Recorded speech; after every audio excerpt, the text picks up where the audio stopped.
Good evening, Oluwatoyin Bidemi. Good evening, Denise. Good evening,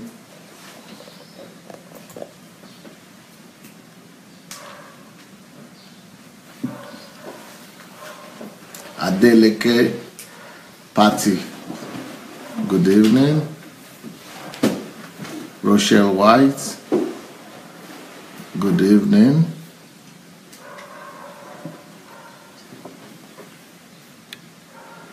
Paul, good evening. Rosalind, good evening. Favor, welcome everyone. As you are coming in, please go ahead and go ahead and share the link.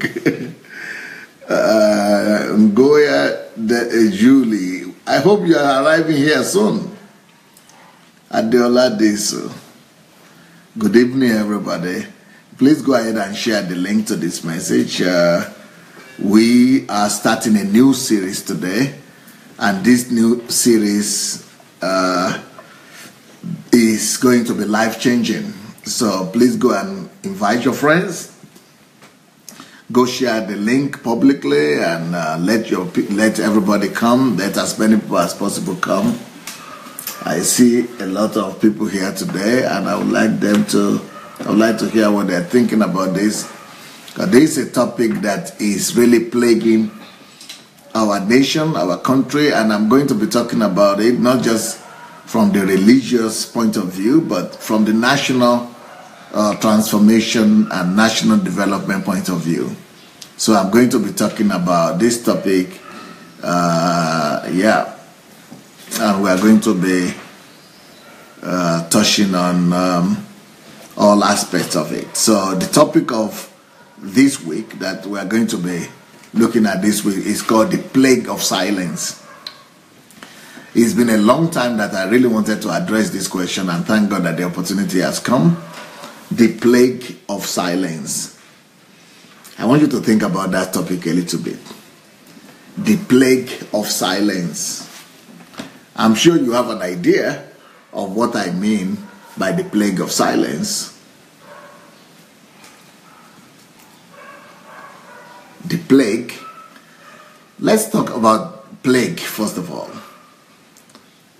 Anytime you hear the word plague, and each time people talk about plague is a horrible thing. Talking about plague, I think many people would never like to talk about plagues. Because when you talk about plague, I think for people like us who are Christians, the first thing we'll remember is the plague of Israel, the plague that God brought on the 10 plagues. Is it 10 or 12? 10 plagues that God brought upon the children of Egypt in Egypt, just to let the people of God go.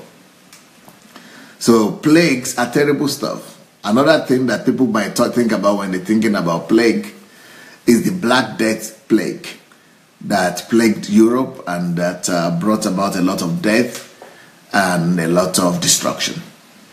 So talking about plague is synonymous to destruction. As a matter of fact, I'm going to go into the dictionary right now so that we will see the dictionary meaning for the word plague. And so that we'll have a better understanding of why people are mostly afraid of that word. So what is a plague?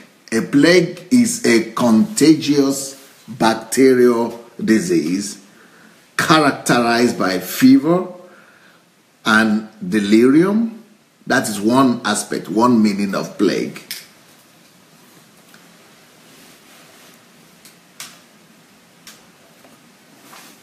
Another meaning of plague is something that is infectious and that it can infect the body and bring destruction.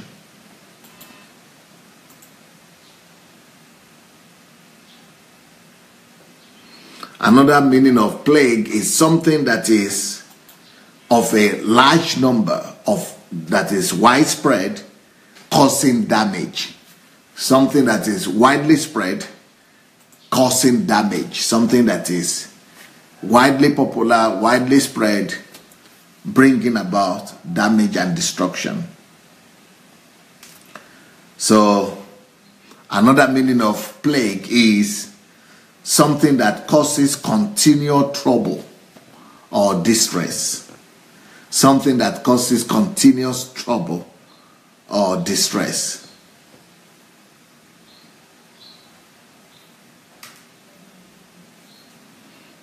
Another meaning of plague will be a curse. You know the way curse is? A curse, bane, scourge, affliction, blight, cancer, cancerous, influx, swarm, multitude, infectation. Those are all the way plague could be used. But synonym, plague is synonym to a curse.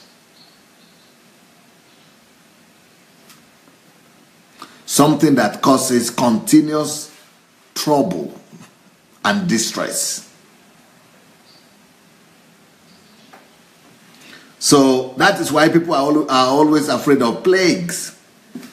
Plagues, the idea of a plague is not a good thing. People don't like to be under any kind of plague, because plague is synonymous to a curse.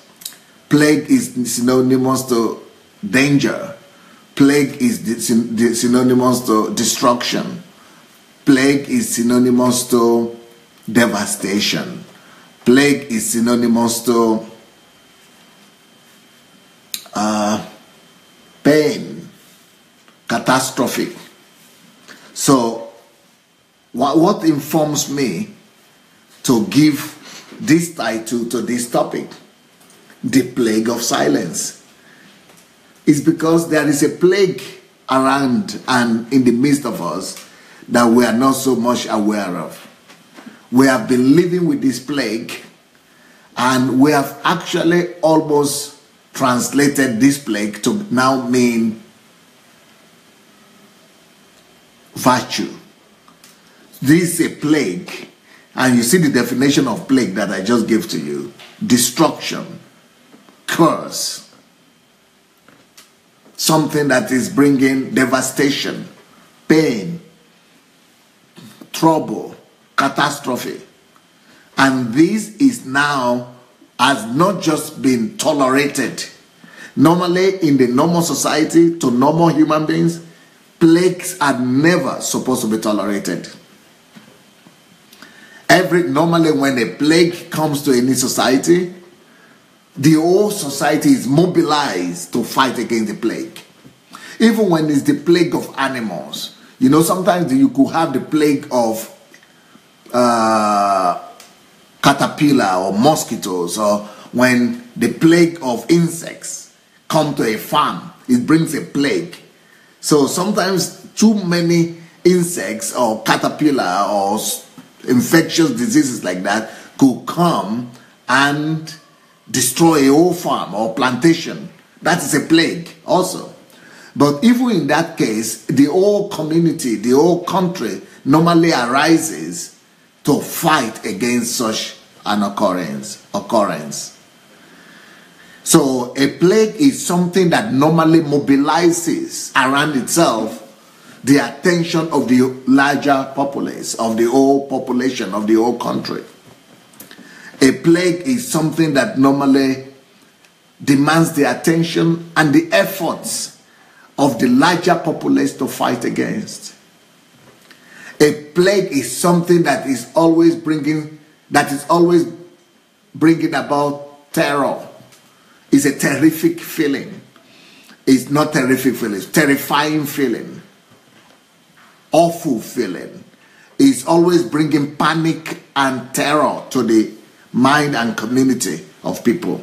So that's why people always gather together to fight against plagues.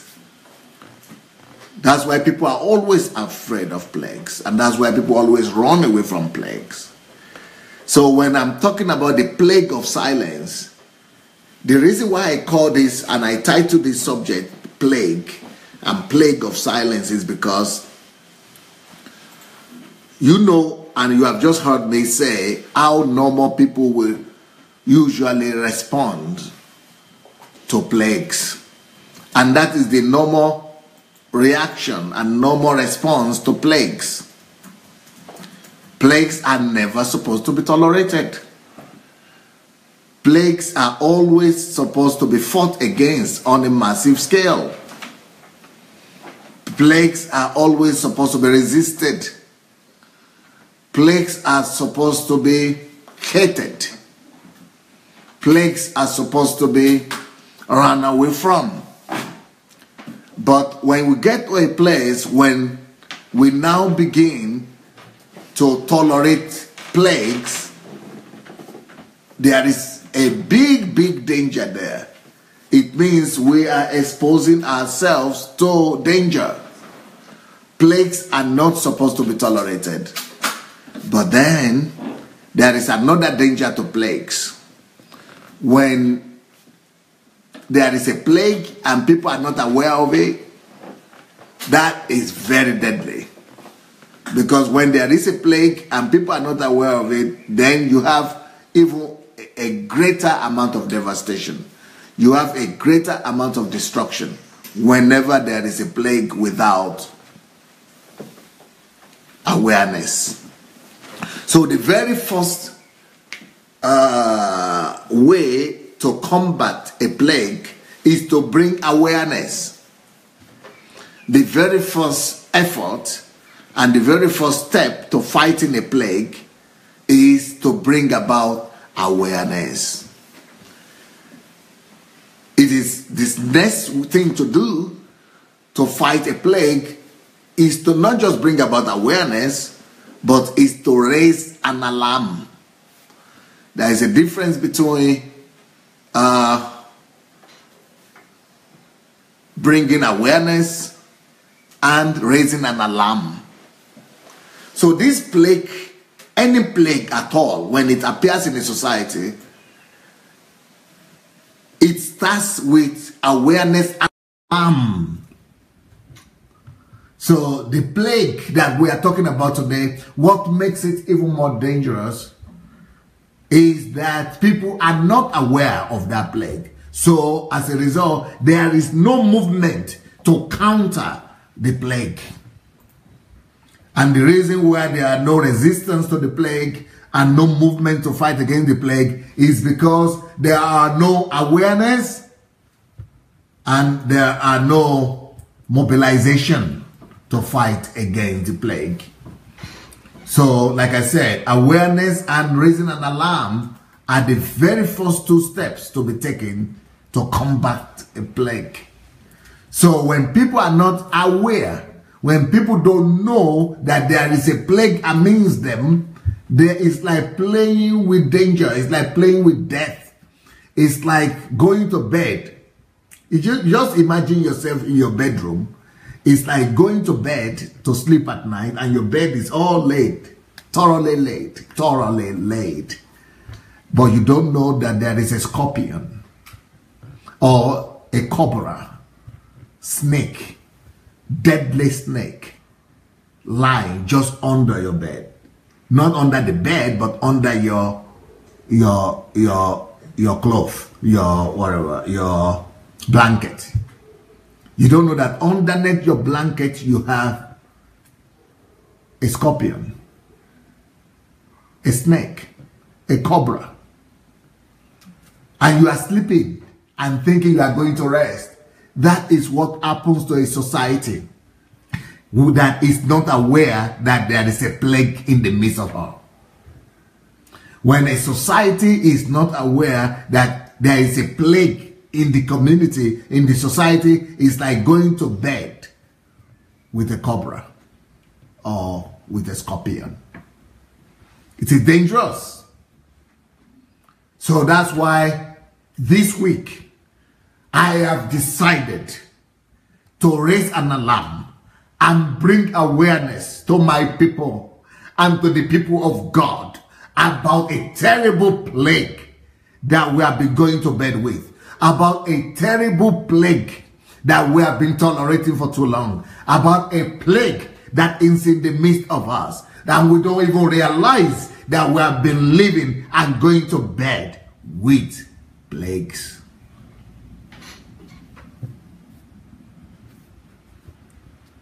What is this plague, my dear? The plague that I'm talking about, and the plague of which we all must raise awareness, the plague of which we all must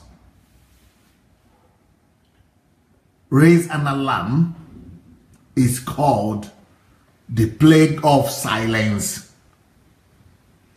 The plague of silence. The plague of silence. If you have not yet shared this message, allow me to call upon you to go ahead and look under your video and you'll see a share button there. Please go share the message to your friends because they will need this message. And this message might be pertaining to them. Listen very well, everyone. It is not what we know that destroys us, that kills us. It is what we don't know that kills us. That is why the Bible says, my people are perished because of what they do not know. People perish because of what they do not know. My people perish for lack of knowledge. When you lack knowledge, it means you don't know. When you don't know, you open yourself to danger. People perish for lack of knowledge. It is what you don't know that kills you. It is what we don't know that destroys you. It is what we don't know that destroys us. It is what you don't know that kills you. A lot of people don't even know and have never ever considered the fact that silence is such a plague. A lot of people have never considered that silence is a plague. A lot of people don't know that silence is as dangerous as the plague of scorpion. It is as dangerous as the poison of a cobra. Silence is as dangerous as the plague of cholera. It's as dangerous as the plague of malaria. It's as dangerous as any of those physical plagues that we are all terrified about.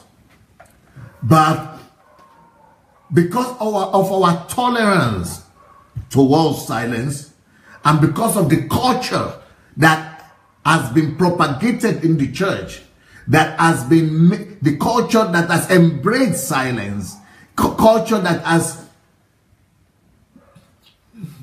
tolerated silence, and if not just in the church, but even some of our cultures in Africa especially, and in the West also, some of them call it political correctness. This culture that is tolerating, that makes people to tolerate silence and even celebrate silence, makes it even more dangerous. So because of this culture of tolerance to silence, we don't seem to immediately notice its devastating effect. But there is a popular saying by Edmund Burke that reveals to us in colors and in its totality why silence is as a dangerous plague as any of the plagues that I've mentioned here tonight, if not more dangerous. The words of Edmund Burke conveys the danger of silence like no other words. And these words have become some of the most quoted words in the English language and even in the languages of the world. Allow me to quote for you the words of Edmund Burke before I go into the scriptures. Edmund Burke says, the only thing, and I will appreciate it if somebody will write this down in the comment, the quotation from Edmund Burke. The only thing necessary for the triumph of evil is that good men do nothing. So they don't talk, they don't speak, they do nothing. Silence, the culture of silence, or the culture of tolerance. Let me repeat that quotation once again. The only thing necessary for to pay attention to this, for the triumph, the victory, the spread of evil. Evil. What is evil? Evil is everything deadly. Evil is everything bad. Evil is everything negative. Evil is everything destructive. In fact, evil is more deadly than a plague. Because a plague is just one form of evil. Why? Silence and indifference, tolerance multiplies, exaggerates, magnifies evil in all its totality.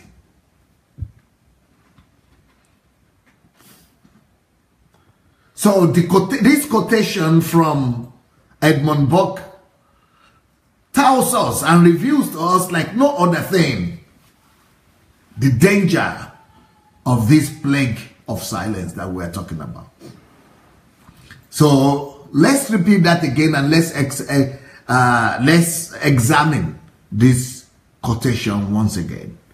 The only thing, the only thing, the only thing, the only thing, the only thing necessary for the triumph of evil, the only thing necessary for evil to take over the church of God, the only thing necessary, the only thing necessary for evil to hijack the church, the only thing necessary, the only thing necessary for evil to hijack a society, the only thing necessary, the only single thing. You don't need to carry a gun. The only thing necessary. You don't need to buy bullets and weaponries. You don't need to organize a movement of resistance or secession. You don't need to go to war. You don't need to go and kill on this killing spree. You don't need to do any of those things, as long as you will do just one thing, which is silence. Silence is as deadly as secession. Silence is as deadly as going on a killing spree. Silence is as deadly as being a murderer. Silence is as deadly as genocide. Silence is as deadly as any terrible thing you could imagine. Silence is as deadly as rape. Silence is as deadly as any evil thing you could imagine. Because silence propels and fuels the triumph of evil. Evil triumphs. Evil triumphs where there is silence. Silence is the petrol that is needed for evil to engulf in fire and take over and burn down a whole society, a whole country. Recently, I published some articles that that made a lot of people to be saying, why are you always putting your nose into all these controversial issues? Do you have to be controversial? I said, no. It's just because I know better. Why can't you keep your mouth shut, Pastor? So are you not a pastor? Why are you talking about politics, about this, about that, about that? My answer is simple. It's because I know better. I know better how devastating silence could be. I know better the secret of silence and the evil of silence. I know better. I've been educated and I've been enlightened in regards to silence. I know better. I know that silence is a plague. I know better. I know silence is deadly. I know better. I know that silence is more deadly than being a murderer. I know better.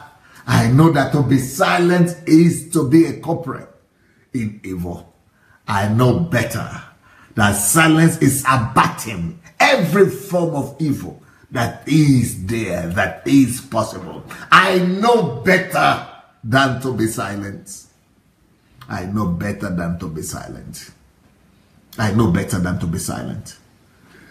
And as many of you as are watching me today, oh, I am sorry to disappoint you. I'm sorry to break your heart. I'm sorry to let you down. But I'm going to tell you some truth today about yourself that you will not even imagine, and you will not even be able to, accept as the truth. And you will not think that this is about you. But I want to tell you these things about yourself just for you to know that you might not be as holy after all as you thought you were. You might not be as good a person after all as you thought that you are. You might not have been as such a pious and dignified fellow as you thought that you've been. Because if you have been silent about any evil in your society, if you have been silent where you were supposed to speak out, you are as evil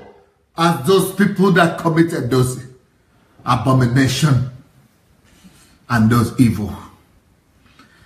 You have abated evil every time you have kept quiet.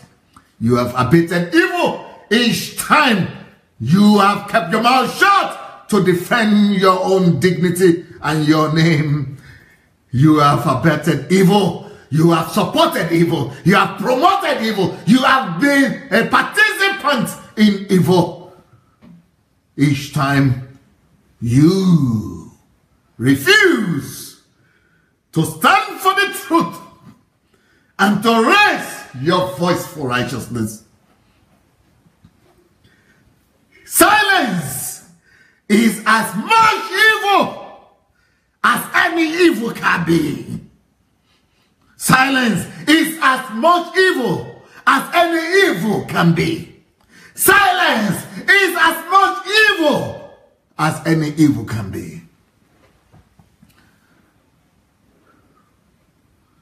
So when I began to write my articles about the Nigerian political scenario, people are thinking that I'm not thinking about my reputation. Why should you write about the election? This was 2015. Why will you put your nose into that? Why will you put your reputation? You are so well respected. People know you. You are so much respected. Why will you raise such a country? Why will you put your nose in politics? Because I know better. I know better. I will rather raise my voice for righteousness than to be a culprit through my silence, culprit to evils that are taking place in my society, in my nation, just because I want to preserve and my reputation, protect my reputation. To keep quiet is to avert evil. To keep quiet is to be a culprit in every evil that is happening, that you have seen and that you have been a witness to. So I know better. Is that why you've been writing about politics? Yes, sir. Just because I know better. There is another debate that's going on in my country right now. It's called the Biafra debate. I believe it's my conviction that one of the reasons why Biafra is spreading like wildfire in our country is because of the silence of the best sons and daughters of Igbo land. That silence has promoted Biafra and has empowered the less informed men of that nation, of that part of the country.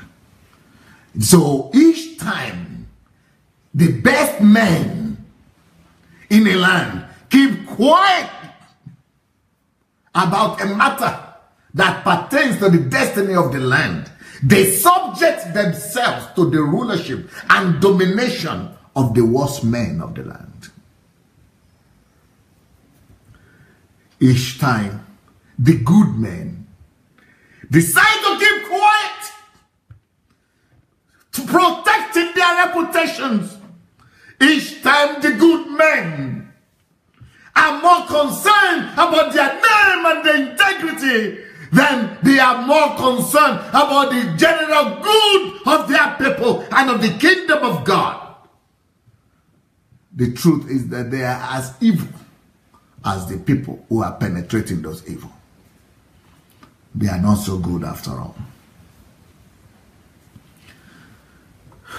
Each time the best men, the righteous of the land, the good men of the land, the better informed men of the land take the side of silence, they have just decided to conceal a snake,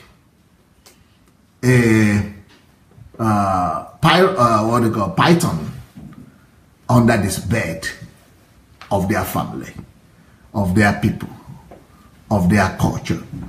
Each time the best men of the land decide to stand on the side of silence instead of raising up their voice for righteousness, they have just decided to commit the greatest evil ever imaginable. And that evil is the evil of silence.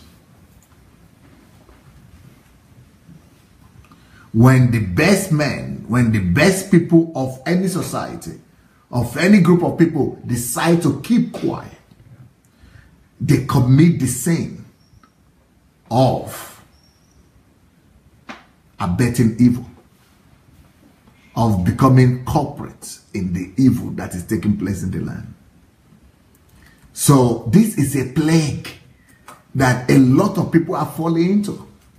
A lot of people are being infected by this plague, and it's called the plague of silence. I need a few people to come here, 2 guys, but will you people come here?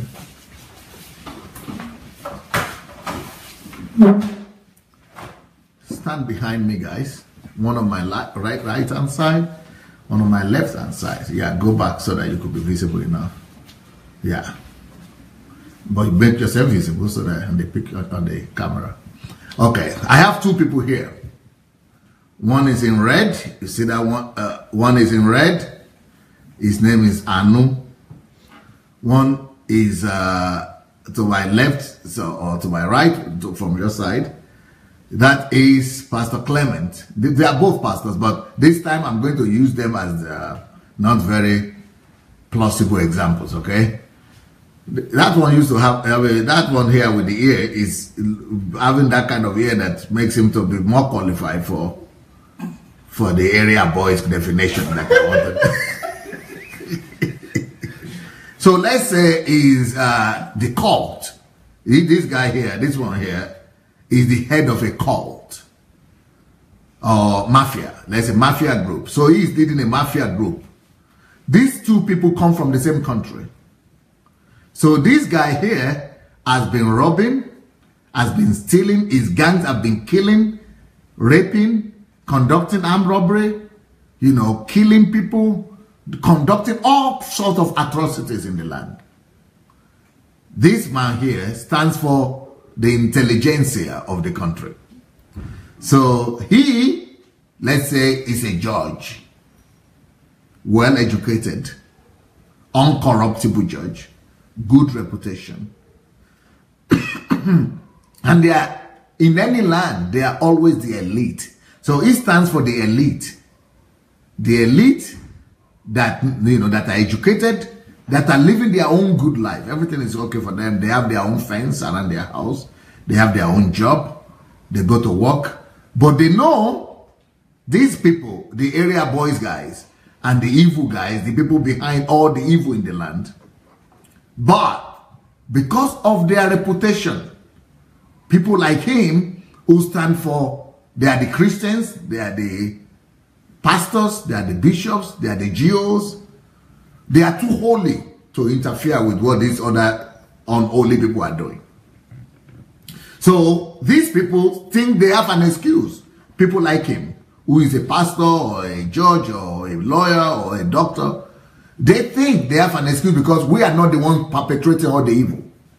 So his excuse is that I am not the one, or I'm not the one, or we are not the one. We are serving God. We are, you know, going to work. We are doing our job. We are doing what we need to do. We don't have anything to do with all the chaos that these people are mongering in the country, spreading in the country.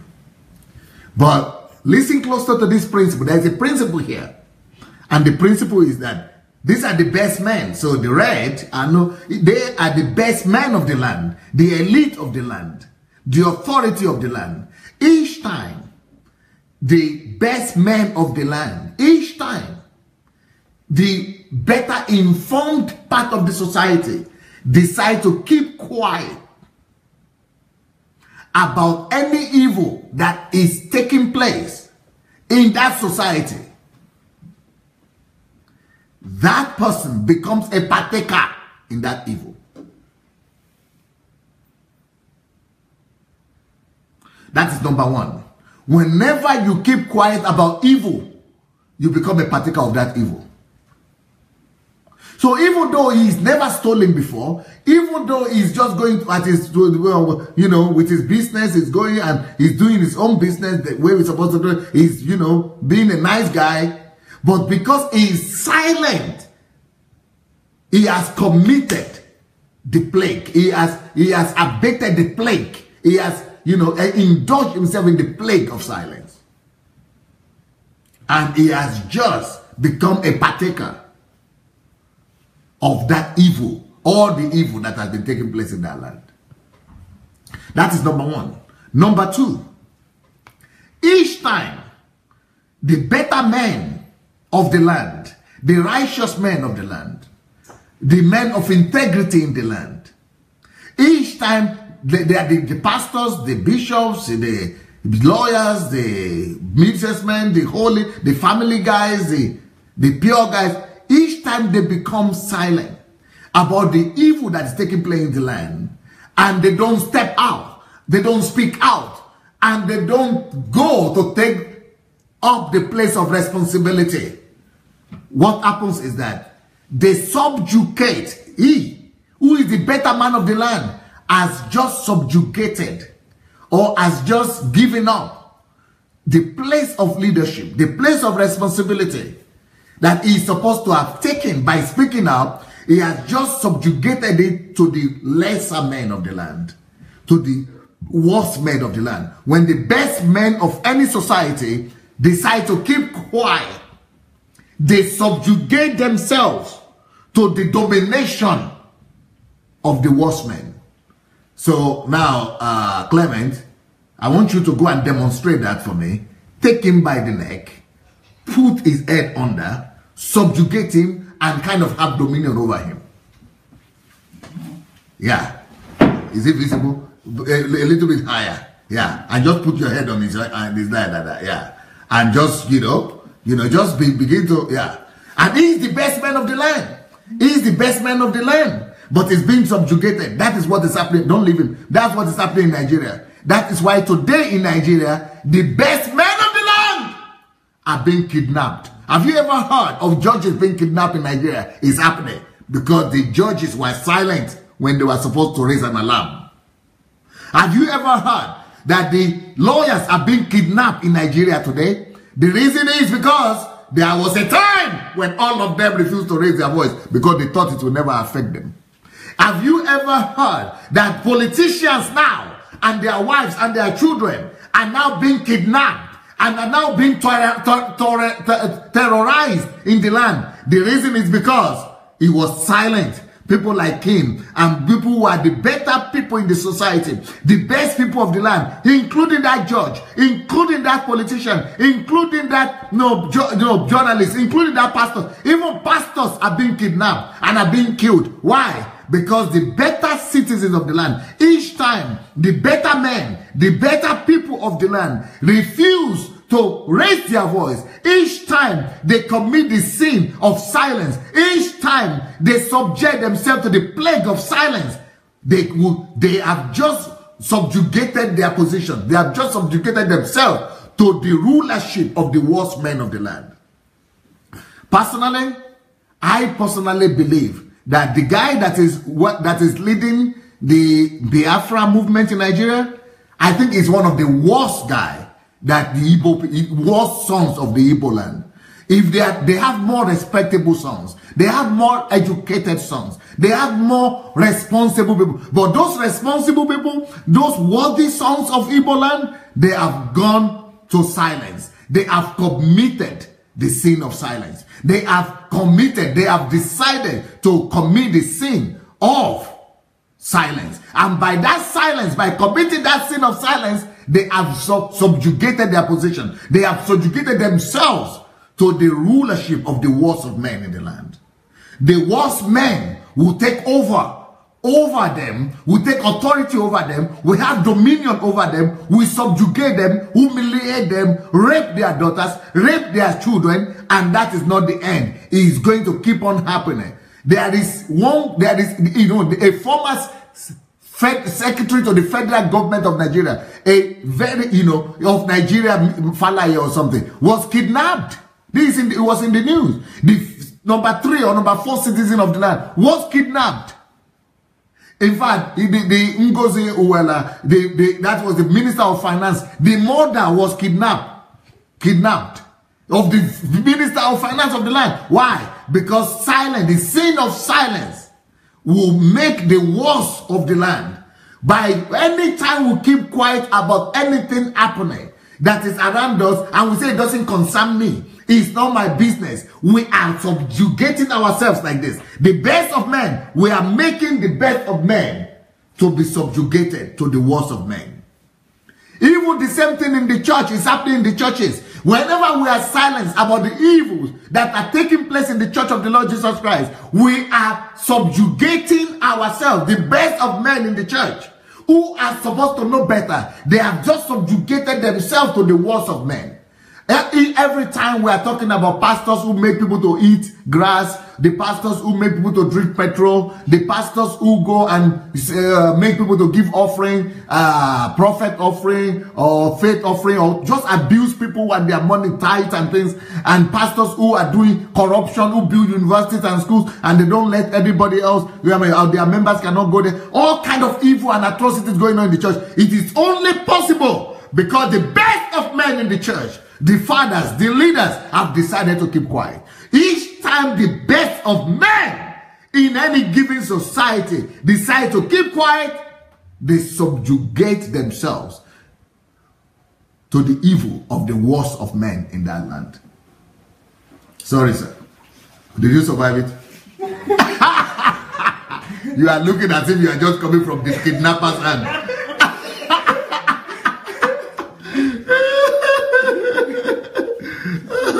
You need some of that? Yes, it could help. It could help.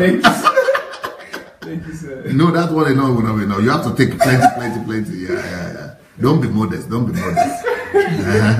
Good, sir.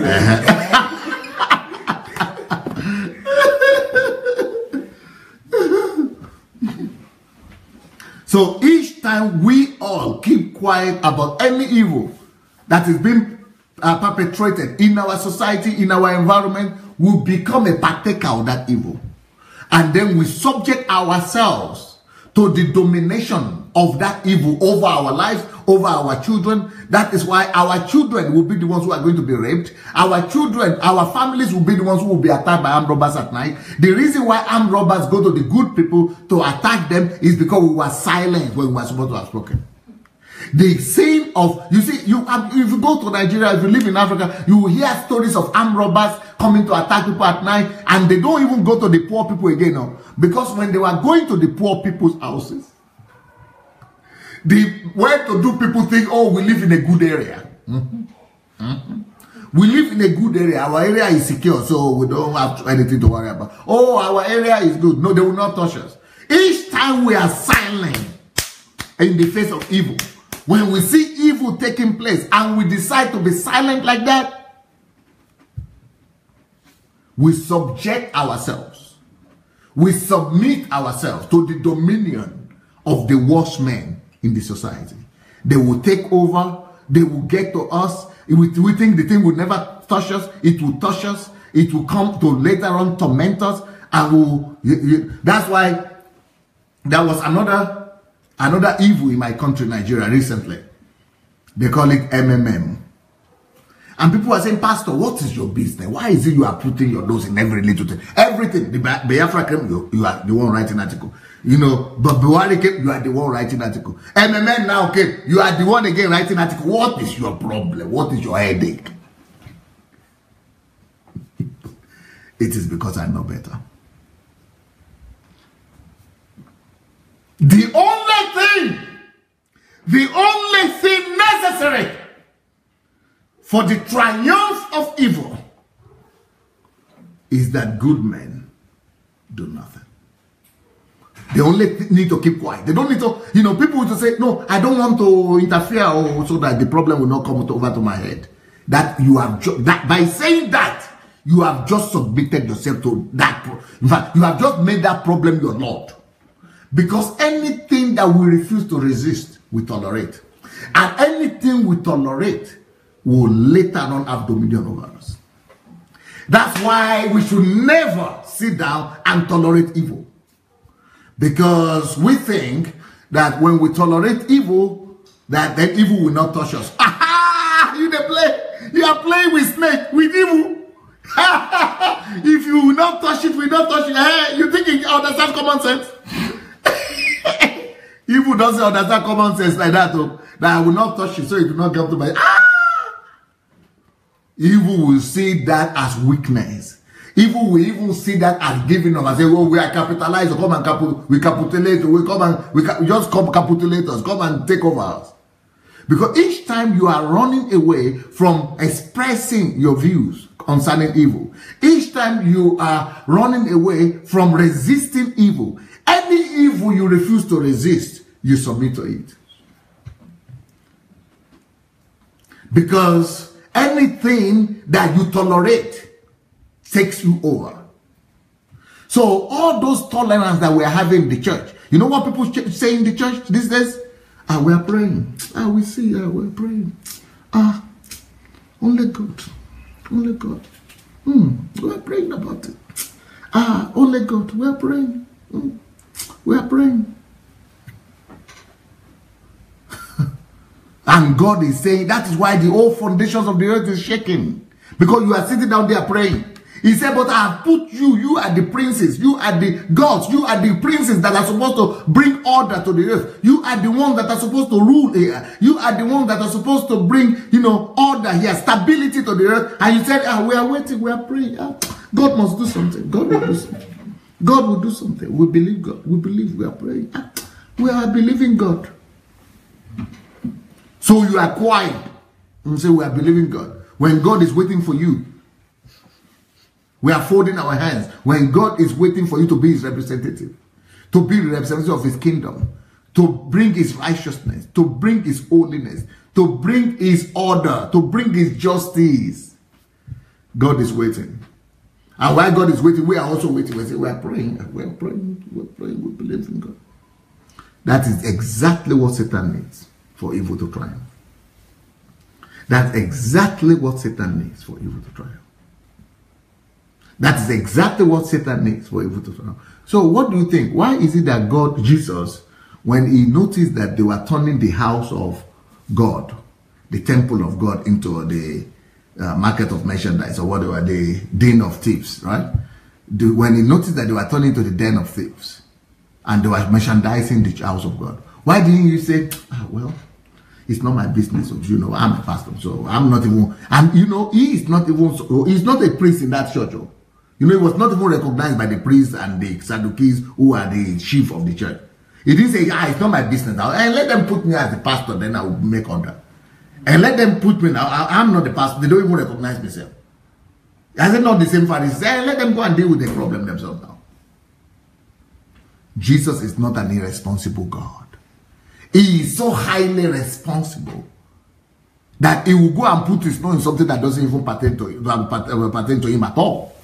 Because he went there and interfered in an atmosphere, in a territory that doesn't even belong to him. Because it belongs to his Father. That is why anybody telling me that, pastor, but face your business now. If you are called to be a pastor, why are you putting your nose in MMM? Why are you putting your nose in politics? Why are you putting your nose in all these things? The reason is because Jesus put his nose in all those things. Jesus put his nose in all those things, okay? I'm just trying to copy my Lord, okay? Okay? He put his nose in all those things. He was not serving that church. He was not even a minister in that church. He was not recognized. But he knows that the earth is the Lord. The earth is the Lord's and the fullness thereof. As long as the earth is the Lord's, I will put my nose everywhere. Because the earth, it belongs to my Father. And as long as the work of my Father, the name of my Father is being discredited, as long as the work of my Father is being destroyed, any part of the earth, in any part of the world, it pertains to me. It concerns me. And I'm going there to bring the order of God.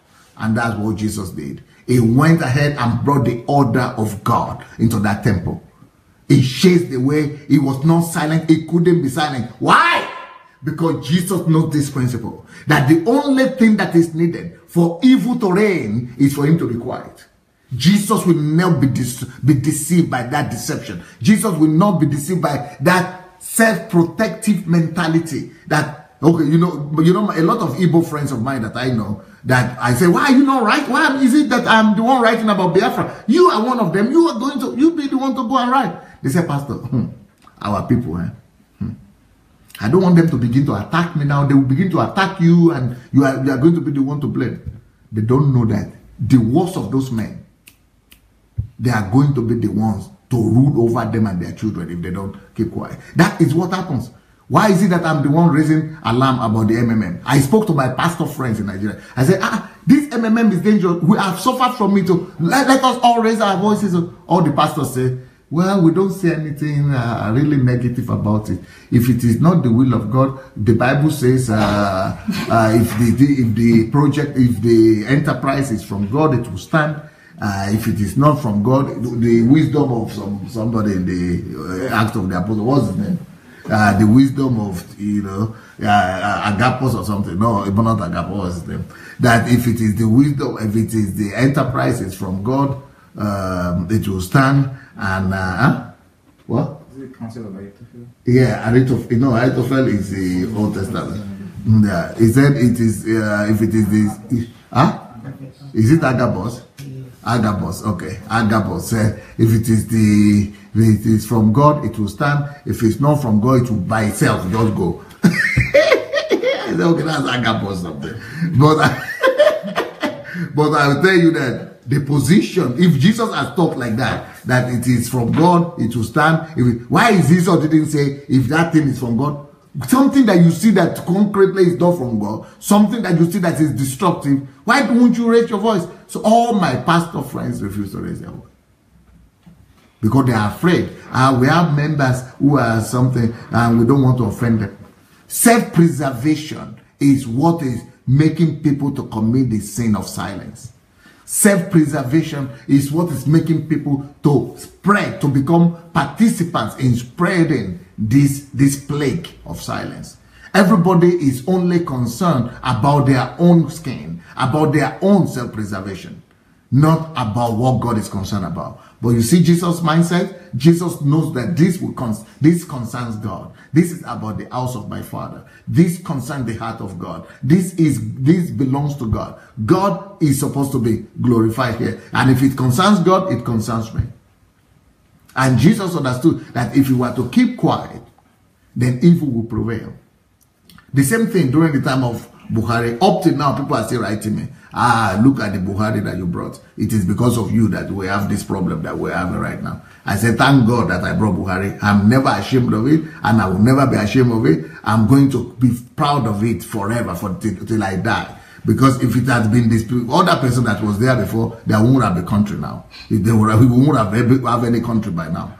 Because, you know, but it was the time to speak, and I'm very proud that I raised my voice together with millions of other Nigerians that raised their voice for what was right. We needed a change in Nigeria, and it is the same thing today. Everywhere, every day, all of us will meet with situations. These are just the big things, all right? But all of us, maybe you don't need to speak about the big things like this, but all of us, we have opportunity to speak about one thing or the other. You have to raise up our voices. Of course, do your thorough work before you begin to speak out. Do your thorough work. Do your own work. And don't be reactional. Don't begin to speak out with the pastor, like the pastor who went and said, kill them, to cut their throats. And don't be reactional like that. That is not wise. That is not being wise. That is not behaving like Christ. That is not behaving, by righteousness. That is creating more problems for himself and for other people. So don't begin to incite people and, begin to spread hatred and, be telling people to kill other people and be telling them to fall down and die and the fire upon them. No, that's not the kind of reaction we're talking about. The reaction, our battle is not against flesh and blood. So we don't fight flesh and blood. We fight against principalities and powers and evil forces in the heavenly places. So those are the things we are fighting. So, you have to use wisdom. With people, you have to bring illumination. With people, you have to bring understanding. Do your research, bring understanding, and then talk, sense into them. Because the Bible says that you shall know the truth and the truth shall set you free. So that is what people need. That is the kind of intervention we need. Let's use truth to bring sanity. Let's use truth to bring righteousness. Let's use truth. Let's speak out. So that's why the Bible says it is through the foolishness of the gospel that that the power of God and the wisdom of God has been demonstrated. So it's just by speaking. See, during the time of the election, I said, can't you see that the country is going down? Oh, they were telling me of all kind of, Muslims are coming to take over and all those kind of things. I said, you are buying into those lies? But today, as Christians, people are now writing me again, Pastor, what is your business? Why are you causing controversy? Okay, God has helped you. He has raised you up. Now you have come in against tithe and offering. I said, because I see the abuse in tithe and offering.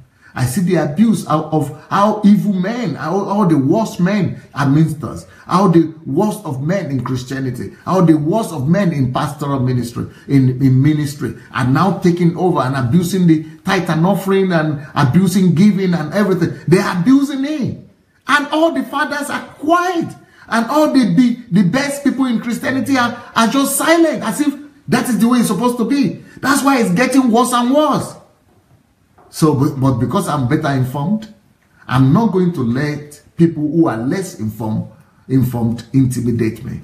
I'm not going to let people who are less informed or of less pedigree or who are of less who are less informed to begin to tell me what I'm supposed to do and what I'm not supposed to do.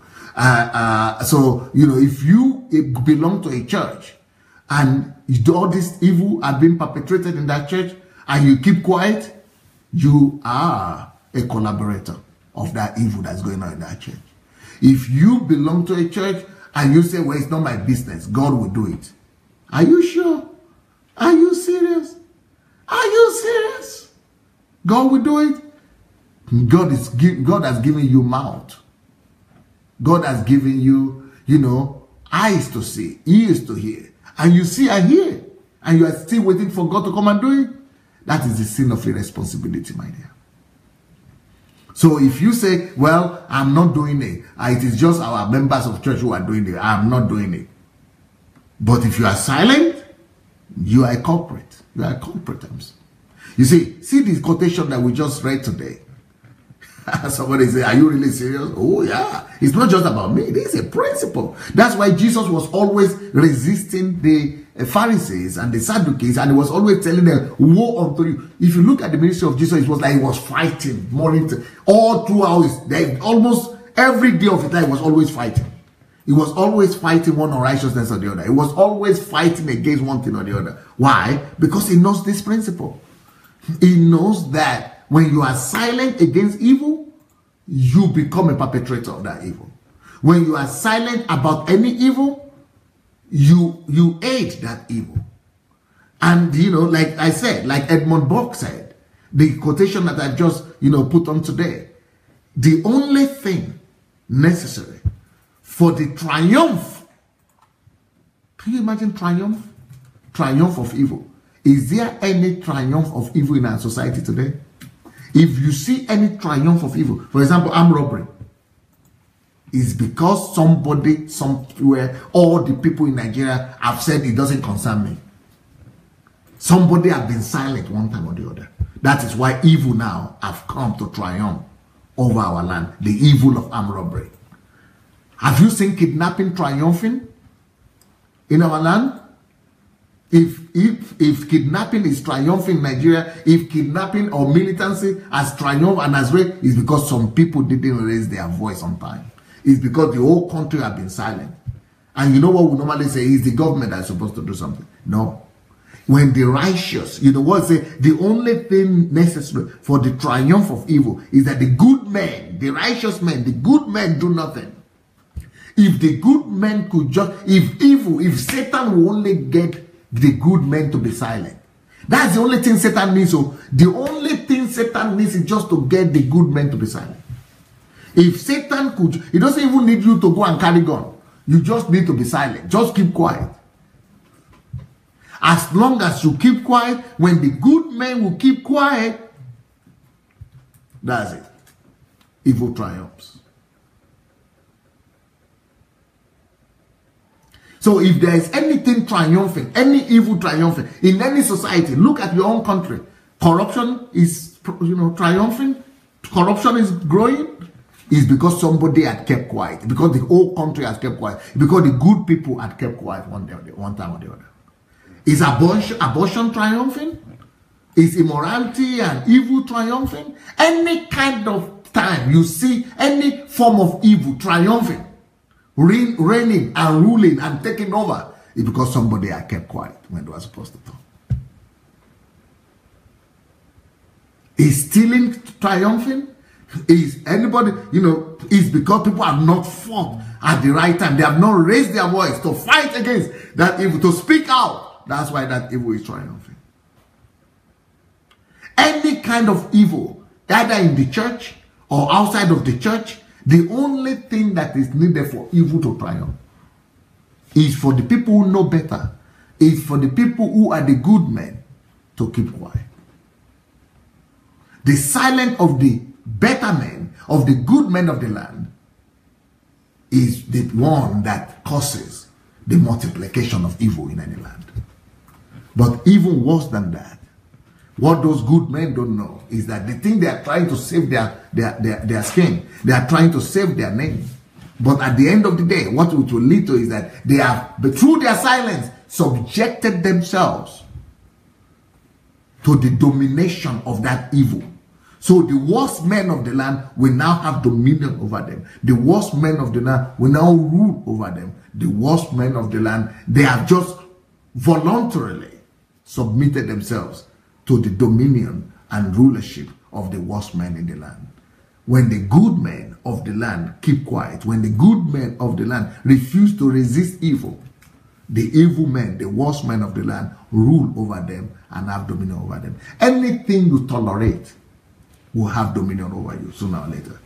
That's why you must never be silent about any form of evil, either within the church or outside of the church. Well, it's like Bayowa is charged. Are you the one who wants to be the first one to speak? Or you like the men to speak? Okay. Which one of you will go first, guys? What do you think about today's message? One of his objectives. One of you will one of you will have to take over from me. I will come back. Let one of them take over. Hello everyone, good evening to you. This is Anu Ojo, and today's message has been phenomenal. Well, Pastor used me as the example of the modest people, the ones who want to be received as the nice one, and the ones who don't want enemies around, but are the ones who don't want to be controversial.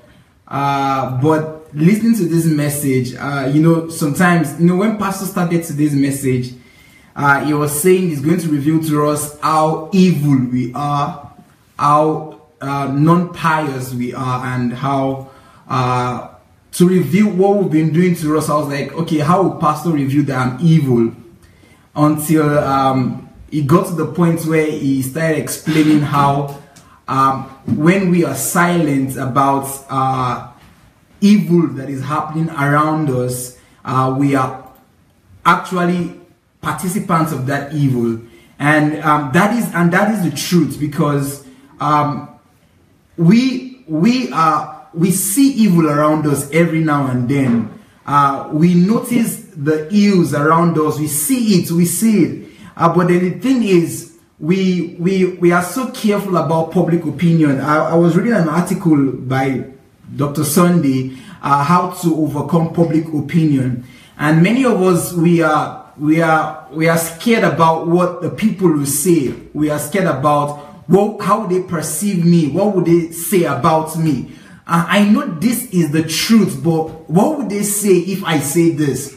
And then due to that self-preservation, we try to be quiet and we want to be silent about it. But good news to everyone in Ukraine. We're not going to be silent again. No more silence. All of the atrocities, all of the ills and evil that is happening in this Ukraine where we are, yes, we are going to speak.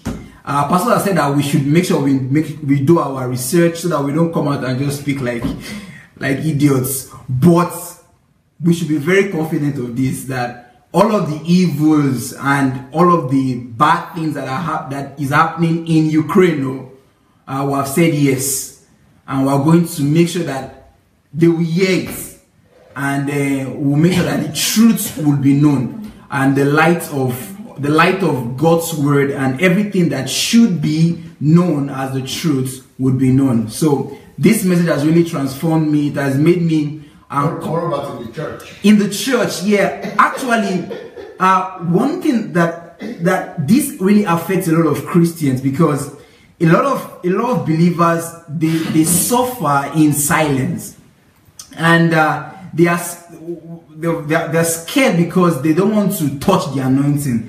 I remember. I don't know if I listened to the message, but I've come across this thought process. When they quote this scripture that touch not my anointed and do my prophets no harm, and I remember someone saying that, see, when they're talking about touching the prophets, one way you can touch the prophets or touch the anointed is by using your words.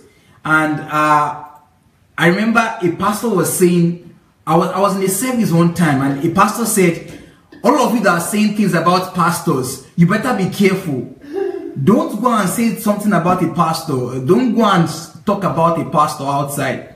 And I was there and I was saying, why are we giving immunity to pastors? Pastors can say evil about every other person.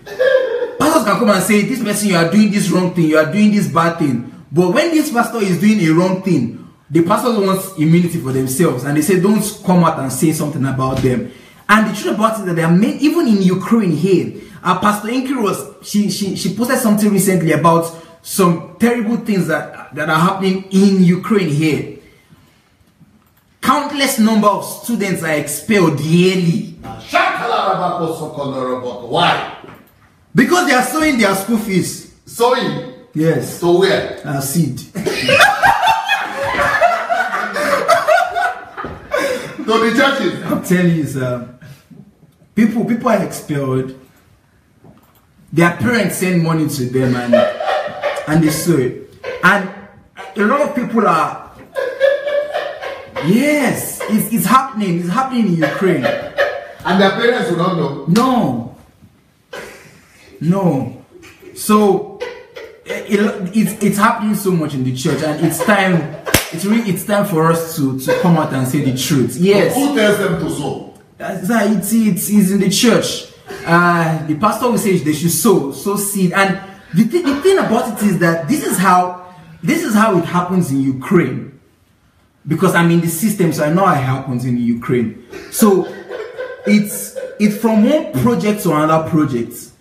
So there are several church projects that are happening, and then there's this partnership stuff that they used to get students. So they just say, come and partner with us, and let's partner in the ministry. And then at the end of the semester, they give awards to the highest partners, and then they celebrate them, and they, oh wow, this is the highest partner, come on, and then they give them a plague, and then these guys, I know the students in my school.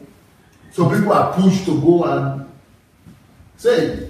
I know the students who is in my school, and it's sad because this guy is apparent to pay. You know, this person is struggling, but this guy is not struggling. And then I got to discover that this guy gave a lot of money to his church for a certain program that they were planning to organize, and he couldn't meet up with his school fees. Long story short, the guy is expelled. Ooh. The guy is expelled from school. And this is what happens. I also had the story of another guy. So this one is even terrible, because this guy was, you know how you can be passionate without sense. So he was passionate for the things of God. He was sold out, serving this minister, serving this church, and he served until he served himself out of school. Tell them that these are all African churches. No, these are African churches here in Ukraine. Students? Yeah, all I'm saying is these are African churches here in Ukraine, are African churches. So this guy was serving until he got expelled from school. And then he still kept on serving. And what was he doing? Brainwashed. Yeah. It's terrible. But the truth will be the truth is I remember myself and Victor. One thing that differentiates myself and Victor Bamshai is my brother. If something wrong is happening, that's why when I was being used as the good guy, I'm really that kind of person most times, because Victor would say, you guys are looking at Anu like this now, you think because I'm talking now I'm the evil person. The same thing I'm saying is what Anu is saying inside of him, but he's not just saying it outside, because Victor is the one that will say it.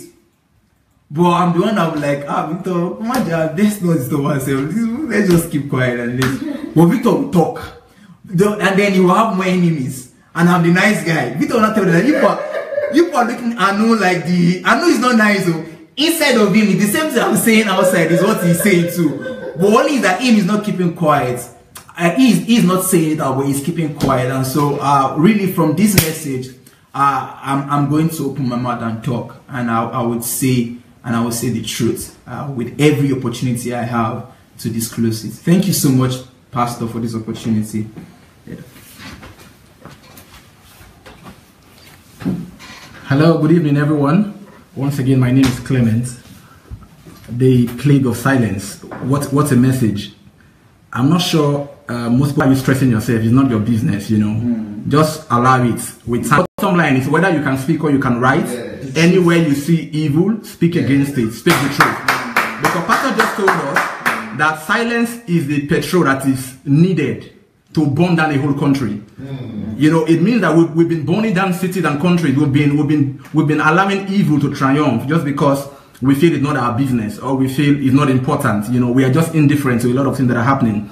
So I want to encourage every one of us, go back after this message, look around you, anywhere you see evil, try as much as possible, you know, to let your voice be heard, bring the truth, let people know the truth. For example, you know, those of us on Facebook, you see a man of God perform magic, not miracle. You saw him perform magic. And then once you speak against it, why are you talking about? There was a video I saw of a man of God who brought out an iPad and said he want to capture somebody. You know, and we saw how he manipulated the whole thing and brought out one picture from that he already saved in his phone.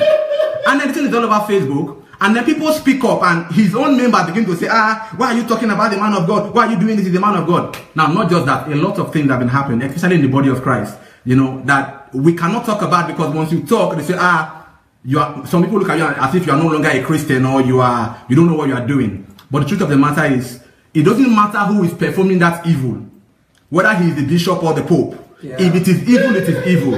If it is wrong, it is wrong. So we must speak against evil. From now henceforth, I've made up my mind that anywhere I see evil, I'm going to talk about it. I'm going to bring the truth to the best of my knowledge. And I believe that every one of us will make that resolution too, to do the same thing. God bless you and thank you so much.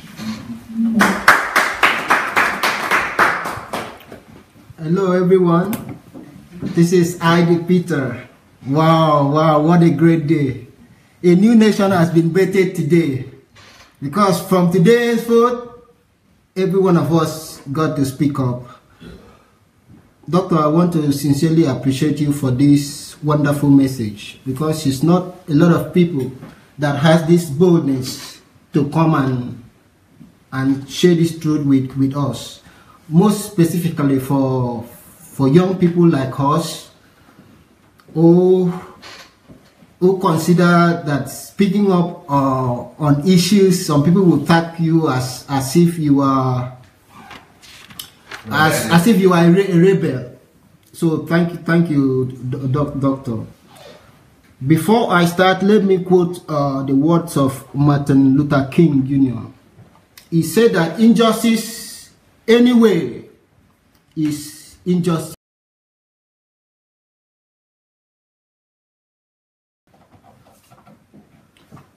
Thank God we reconnect again. Sorry everyone, it was in internet. Let me continue the quote. He said, injustice anyway is injustice everywhere. From today's henceforth, I am calling everybody on this platform never to keep silence on any injustice anywhere. I am calling everyone not to keep silence over injustice in the church perpetrated by pastors. I am calling everyone not to keep silence over any injustice of any kind, any form, any society in the church, in our country.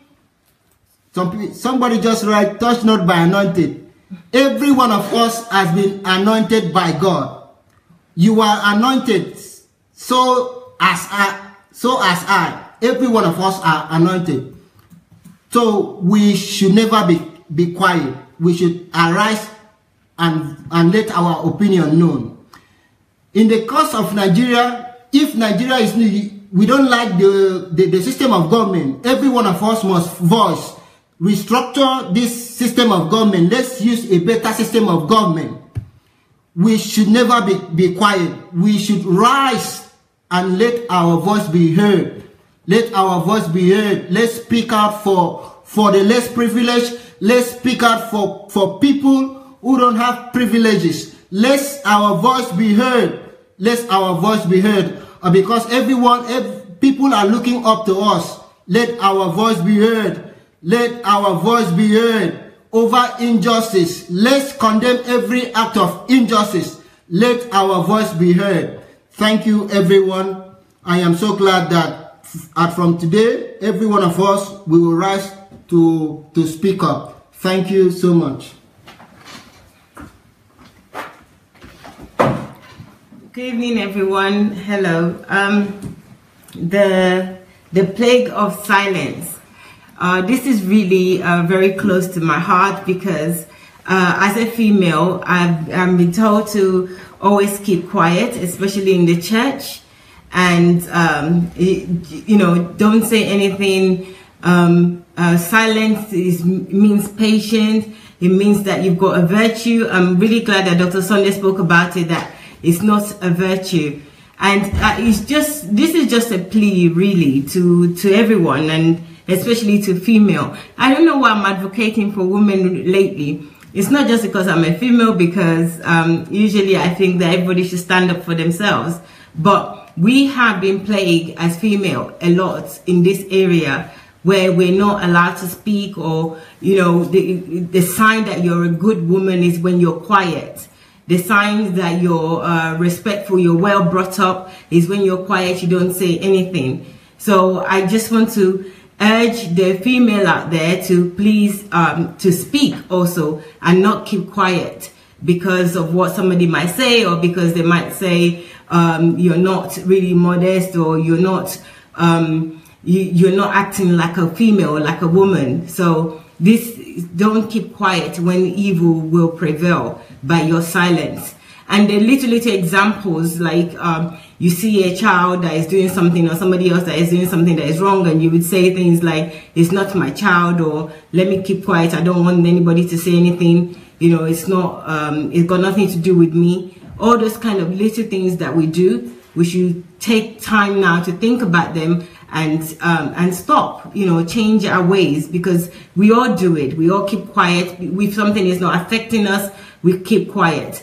If we are the one, we can see the truth in something, we would say, well, I'm smart enough, and because I'm smart enough and nobody is going to do this to me, then I am not going to say anything. If they see it, that's their problem. If they don't see it, that's their problem. And you know, what Dr. Sunday said is really about, if you don't say anything and you think that it's not affecting you individual directly, but it's going to affect your children, it's going to affect somebody that you love, your loved ones, because you failed to say anything. You made a decision to keep quiet because it's not affecting you at that point in time directly, but you know, it will still come back to you one way or the other. So especially with children, you know, be mindful that, you know, if you look after other people's children, somebody else will look after yours. Where you're saying, oh, you know, on the street, we all play bystanders. We see things that are happening, you know, children being stabbed. I came from London, so I've seen, you know, I've heard, and I've seen situations where people also will see things happening and they'll just run and they'll keep away. I don't want to say anything, you know, and I know this is really prevalent in Nigeria as well. You know, you see things happening, everybody goes, it's like, oh, don't let me touch it, because if I touch it, they might say that it's my fault, or they might say something. You know, it's time we all work together. This is where we should unite and work together to not to keep quiet anymore, you know, because then we're corporate of evil if we continue to keep quiet. So our silence is actually the evil. Not even those ones that are even doing the evil, but you keeping quiet is the evil. So please consider that and take action. And on saying that, you know we have a movement against deception in the church. This is a very good topic to help you to consider this movement and consider what this movement is going to do. You know, this is you not keeping quiet, by saying the things that you see, by asking questions to the people that are perpetrating this, by objecting to things that is not right. So this is your opportunity to actually speak for the people that cannot speak. And even for those that can't speak, that refuse to speak, is your responsibility. Let's take this responsibility on ourselves to speak out against evil. So first of all, the movement, we have 2 pages up. One is a group page and one is a main fan page, or public page, you will call it. And they're both named as the movement is Movement Against Deception in the Church. So go on Facebook. You are on Facebook already, don't need to go anywhere. Right there on Facebook, you will find both group and also the page. Like the page and join the group. Secondly, and most importantly, maybe that's the first thing, you know, in the order, is there's a form. I've linked the form onto this page. onto this video. So you can also use the form, click on the form and complete the form. It's a 2-minute form. It's just for information, your contact, so that we can send you your contact. And for the committee especially, I've sent some information out to the committee. If you don't understand, please reply to the email. If you're not sure, you want to ask further question, reply to the email. And if they want to help, we want to support, there are 2 functions within the movement. The first one is as an ambassador. So an ambassador of the movement. I don't think I need to explain the ambassador any further. And the second one is committee. So as a committee member, you'll be involved in the strategizing and decision making of the movement. So those are the 2 functions. But you will find more information in the form. So please complete the form. There is a note on what each functions are. Have a look and complete the form. And also there's a meeting on Friday. So this Friday we're going to have a committee meeting. Anyone can join, but it's mostly for the committee, and it will be in the we will send you information. And in order for us to send you information, you must complete the form so that you can put your details, your email especially, so that we can send you the information. Thank you. And definitely I'm using this opportunity to again tell Mayowa that Mayowa, you need to get everybody that has already filled the form involved, so that they will help us. All of you that have filled the form, Mayowa will send you a letter so that you could help us invite all other people who have indicated interest but have not. We couldn't send from my own platform alone. We couldn't invite everybody. So we are going to send you maybe 50 names that you will need to help us invite. And send. You just need to send out my letter, the letter that Mayowa wrote. You just need to send to everybody else. And so please, expect a mail from Mayowa today. We are going to send this letter to all of you. And please help us to invite people and give a report. They need to give a report to you if they have sent out, and they have to do it before Friday, so that everybody else, all the 5,000 people that have indicated interest, so that even if you yourself, you are afraid, that you said, oh, I'm alone, I'm afraid of speaking out, now we are going to be together. It's a united force, a movement against corruption, deception in the church, movement against deception in the church. So it's going to be a united force. So we are going to do our best to get in touch with every one of you. Some people are giving their emails right here, but the form is right here now on this comment. So you could just follow this link here, and go and fill it out. So go fill out if you want to join this movement against deception in the church. And let's begin to act. If you cannot speak out individually, join the team and let's begin to speak out together as a community and as a group. And thank you so much, everyone. Is there any other person who wants to talk? Okay. Yeah. We have Caroline. Okay, Caroline Weiss. Hello, everyone. So the only reason why I chose to speak today really is because yesterday I put up a video kind of on this topic, and I wanted to share an illustration that I shared in that video. And that was that there was actually a first officer on a plane. So the first officer is basically the assistant to the pilot. And the first officer is in charge of communicating with the watchtower. This first officer was told by the pilot they're in an emergency. The fuel is running out. They need to land immediately. This pilot told this first officer 3 times to tell the watchtower that they needed to land immediately.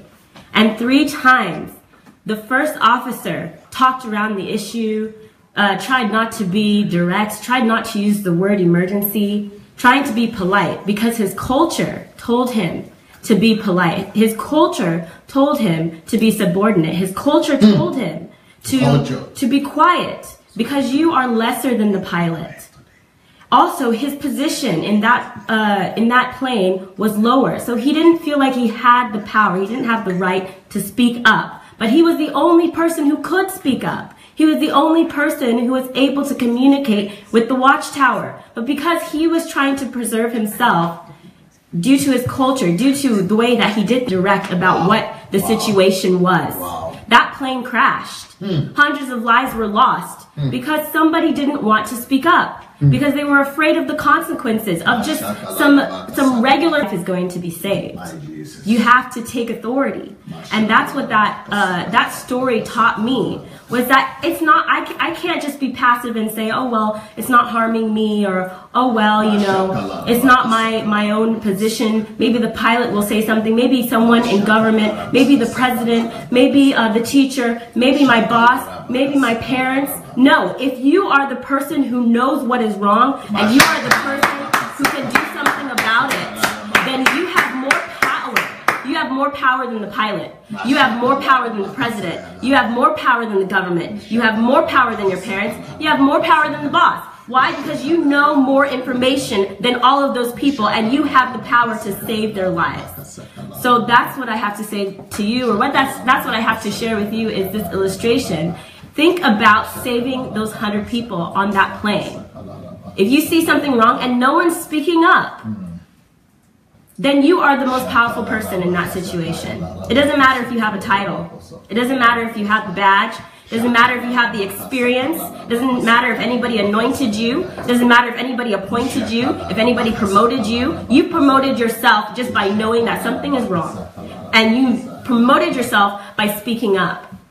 And so that's what I have to share with you, is that it doesn't matter where you are.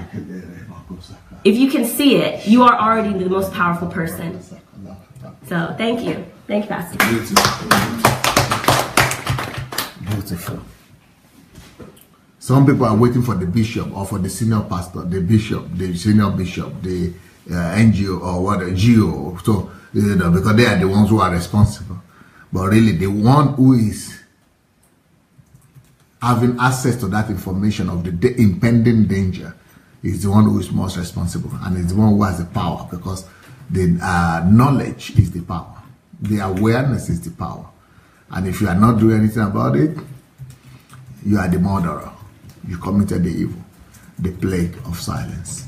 Thank you, everybody. Tomorrow we'll be back with you 2 times a day, like you know, 5 p.m. Nigerian time, 5 p.m.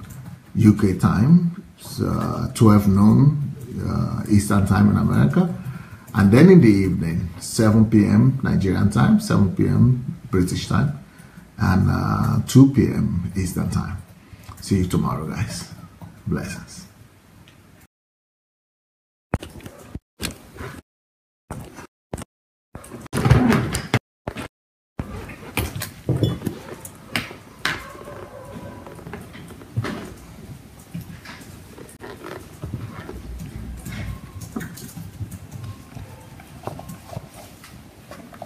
Hello everyone, Rochelle White, you are the early bird today. The very first person, the quickest, the fastest, Adeleke Adeneye. Bless you. Patty Pat. Adeleke Adeneye, I've been seeing you a lot here, but I've never spoken to you. I don't know much about you. I think we need to find a way of talking one day.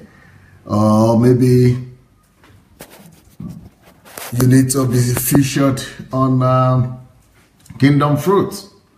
Of course, that's if you are doing anything tangible. I hope you are doing something tangible with the teachings you've been receiving. If you are doing something tangible, let's feature you.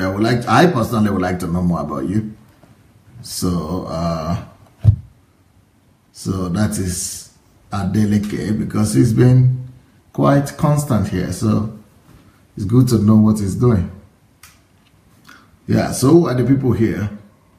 We have Eric Lindu. You are one of the first ones today. Olabisi, Olaleye, Mahi, Eriki, Marie, Ehi, Rinde Benro, Amarashi Jere, Joyce Ero, Ayotunde Odusoya, Francois, Theophilus, Paul Good News, Adeleke Adeneye, Grace, Oriyomi, Yakubu Farida, Shaw Smith, Maya, Ufuoma, Emma, Wasfi, Daniela Senga. Beautiful, beautiful people. Who did I miss? Nike Okpanoga. That lady should be my Jebu people, either her or her husband. I could tell from the name. Omonike, Wellington, Gushu, Edwin, Amini.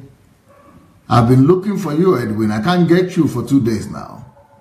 You have disappeared. I know you have been looking for me too, but I've been looking for you, for sure. Paul Oriade, Ayodeji Solomon. Well, as we are coming in, will you please be kind enough to go share the message with your friends? I have a surprise for all of you people today. It is Kate that has prepared this surprise for all of us. So quickly go and share before I display to you the surprise. Quickly go share this thing with somebody, and then it will be more interesting that way. So please go and check on your playlist. I mean your share video. Look under your video and see the share button. Press that share button. Invite the people you really care about, or invite them one by one, and then I'm going to have a little surprise for all of us today. I'm going to do this a couple of times today, maybe. We might be doing that all the time now. Okay. So go share the link. Thank you, Theophilus has shared it. Only Theophilus has shared it with his friends. Ooh, wow. Let's go share with all our friends. Okay, Oriyo, me too has done it, but not too many people have shared it publicly. Only 2 people have shared publicly. I'm talking publicly now. I'm not saying you didn't share on your page, but I'm talking sharing it with your friends. With your friends, I think. Yeah, with your friends. Yeah, so I have a surprise for you. If you have not shared the link yet, I'm sorry. Your friends will miss it. And then they are going to say, why didn't you share that? Why didn't you share it? Why didn't you call me on time? I didn't want to miss this. So I don't want you people to miss it. I was thinking we should hit 100 before I do this little surprise for all of you. Not a big deal, but you know, pleasant surprise, I think, I hope. For the platform, for us, for all of us, for our family. So I think this should be something quite pleasant to all of you. So 2 more people to hit, then I'm going to go to my surprise for you. Just 2 more people to hit, 2 more people to go. Oh, now we are less. Now we are ready, yes. I think you might need to hold it. You might need to hold it. Yeah, you might need to hold it. No, hold it up to yourself. Sit down, sit down. Yeah, that way. Yeah, let me show them the surprise. Yeah, let me show them. Okay. Okay, let's see. Let's see. Can you people see it?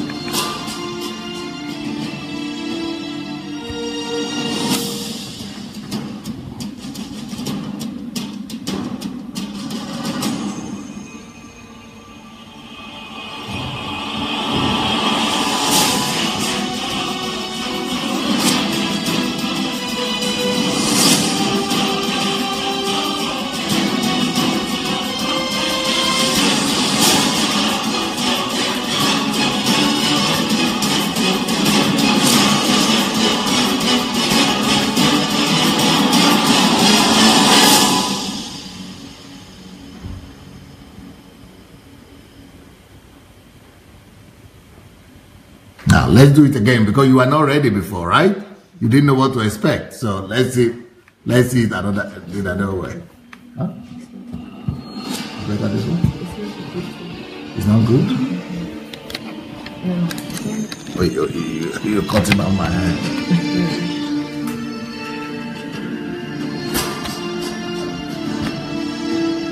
It's not possible. Okay. It's it. Oh.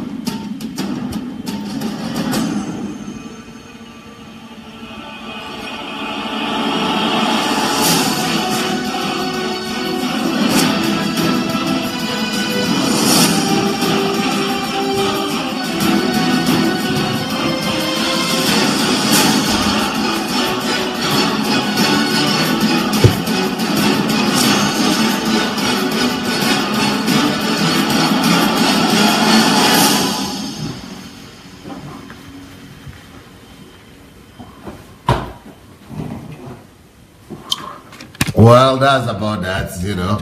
I think we'll do it a few times. That's like advert break, or what do you call it?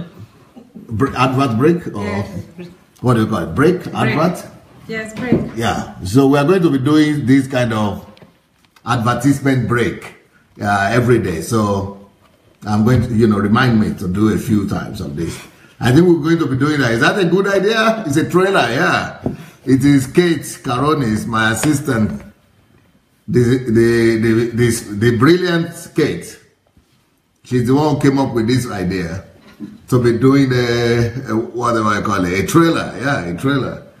So I think we should be doing a trailer like that for all our series. That's a good idea. I think also, Kate, I mean, you girls, we also need to do a trailer like that for Movement Against Deception. Okay?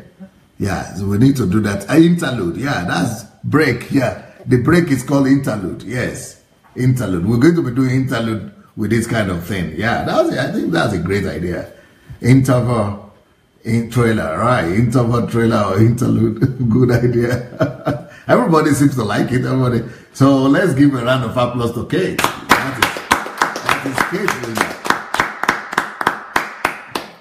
Yeah. Everybody seems to be happy about it. Little joy. You don't need too many things to be happy in life. You don't need too many things to be happy in life. Just little things make you happy. You see, Pastor Sunday is happy. Did I get $1 million? No, I don't need it. I just need Kate to do some wonders like that. That's all. You know, did I just win a jackpot? No.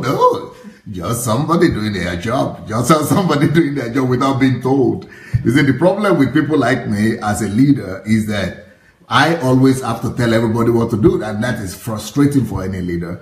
But when one of your subordinates, an assistant, do things not because you've told them to do it, but because they think, they use their mind. Oh, what a joy! It is Hitler that says, what a joy it is for leaders not to think. But for me, I mean, what a joy it is for masses, for people not to think. What a joy it is that people don't think. What he said actually is that what a joy it is for leaders that people don't think. So that is Hitler who said that. What a joy it is. What a great joy it is. What a great joy it is for leaders that masses don't think. But for me, it's a big tragedy that masses don't think. I think that is satanic spirit that makes Hitler to say that, and a lot of leaders who think like that. I think it's demonic to be happy that people don't think. But in my own case, it's a tragedy for me that people don't think. It's not a joy that people don't think. It's a tragedy that people don't think. And when I get somebody who think, or once in a while, like Kate, once in a while, once in a while she wakes up. Once in a while she wakes up. Once in a while she wakes up. So that's a big jackpot for me. That's a big joy for me. Why? Because some people never wake up. Some people never wake up. Some people are perpetually sleeping. They never ever wake up. So when somebody wakes up like that, like Kate, it brings me a lot of joy. You see the kid, the baby, the child come out of Pastor Sunday. Pastor Sunday begins to be on the 7th heaven like a child, isn't it? Yeah. I really need people to think around me. I need people to think. That's why I did that series. I need people to think. I didn't just do the series for you guys. I did for myself too, because I want people around me to begin to think, you see. When I'm teaching you, I'm also thinking about myself, you see. I want to get something from it, because I want people surround me to begin to think, you see.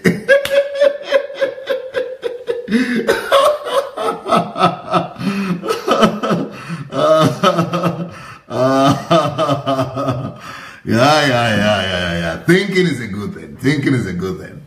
So I've had somebody said that the reason why people don't think is that it's a difficult thing to do. I said, no! Who says that? I know it's a great guy who said it. It's Henry Ford who said that, actually. Henry Ford said it. that is the most difficult thing to do, to think. I know, wow, who said?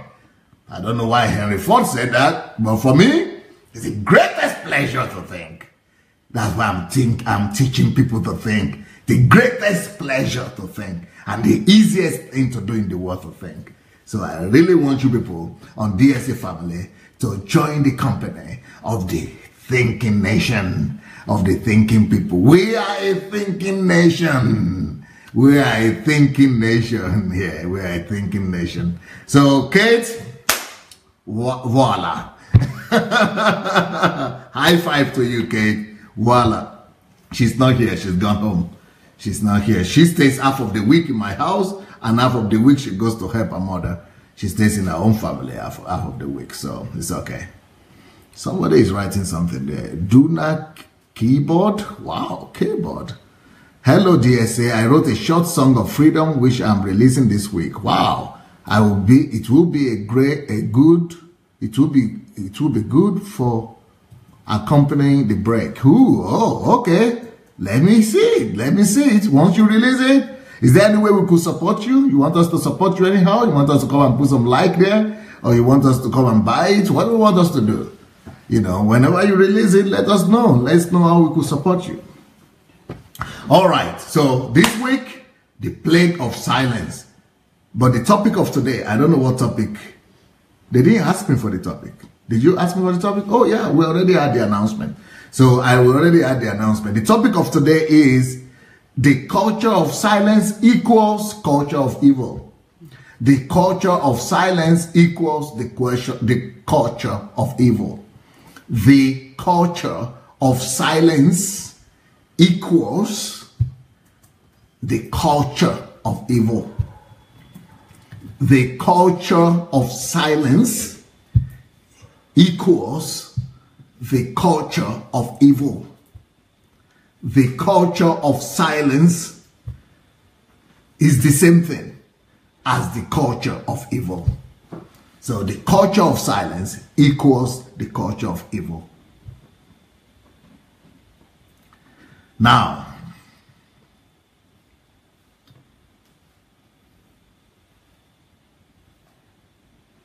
as I was preparing for this message last night, I was actually doing the preparation last night.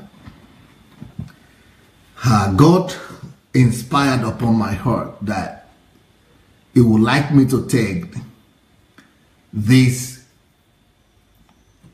message not just to the, out of the realm of the church or the society. And I felt that God was telling me that the culture and the plague of silence is not just in relations to the culture or to the church, but that the plague of silence is killing the homes and the family as well. So God told me that today's message, that I must address the plague of silence in relations to how that is killing the home, the family, and that the plague of silence is also a plague, the same horrible plague it is for the society. The same evil that silence brings to society is the same evil silence brings to the homes and to the families. And so today, the culture of silence equals the culture of evil means that anybody that propagates the culture of silence, that is to say, don't talk, put it under, don't expose it, don't reveal it, don't talk about it. And especially if that is not just saying, it's because there are moments when the Bible says that love covers the multitude of sins, right? That's totally different, because love is when you want to salvage and help somebody, and because of what they have done to hurt you, you want, for example, let's say, let me give you an example how this happens, how this works. Love covers multitude of evil. Let's say your husband is abusive and he because this is what God really showed me while I was preparing for this. It showed me a family where a husband has been abusive, not necessarily physical, but just morally and any form of abuse in the family, and says that this culture of silence is plaguing a lot of homes, that we must raise our voice against it. Now, the fact that I say that doesn't mean that we are against the individual who did the evil. I don't know if you get it. For example, let's say the husband is wicked and abusive to you as a husband, as a wife, and you are the wife who wants to be the example. You want them to, you don't want them to complain about you, or you don't care. Okay, don't call. You can come here then. Okay, let's say this is the wife. My wife is the wife, and you have a husband, and your husband is being abusive towards you. So, but you love him and you want to cover, and you said, but Pastor, but the Bible says that love covers a multitude of sin. I don't want him to go to jail. I don't want to expose him. I don't want him, to really be disgraced. In that term, in that sense, you want to apply the principle of love. Love that covers the multitude of sin. I don't want him to be destroyed. I don't want his life to be ruined. But what do I do then? How do I apply this principle that the culture of silence is a culture of evil? So, is it evil or is it love? So there is a controversy here. Is that evil? If I go ahead and expose him, is that evil or is that love? Or if I cover for him and I don't do anything, is that evil or is that love? So let me now explain to you how this works. So let's say your husband is abusive towards you. What should you do?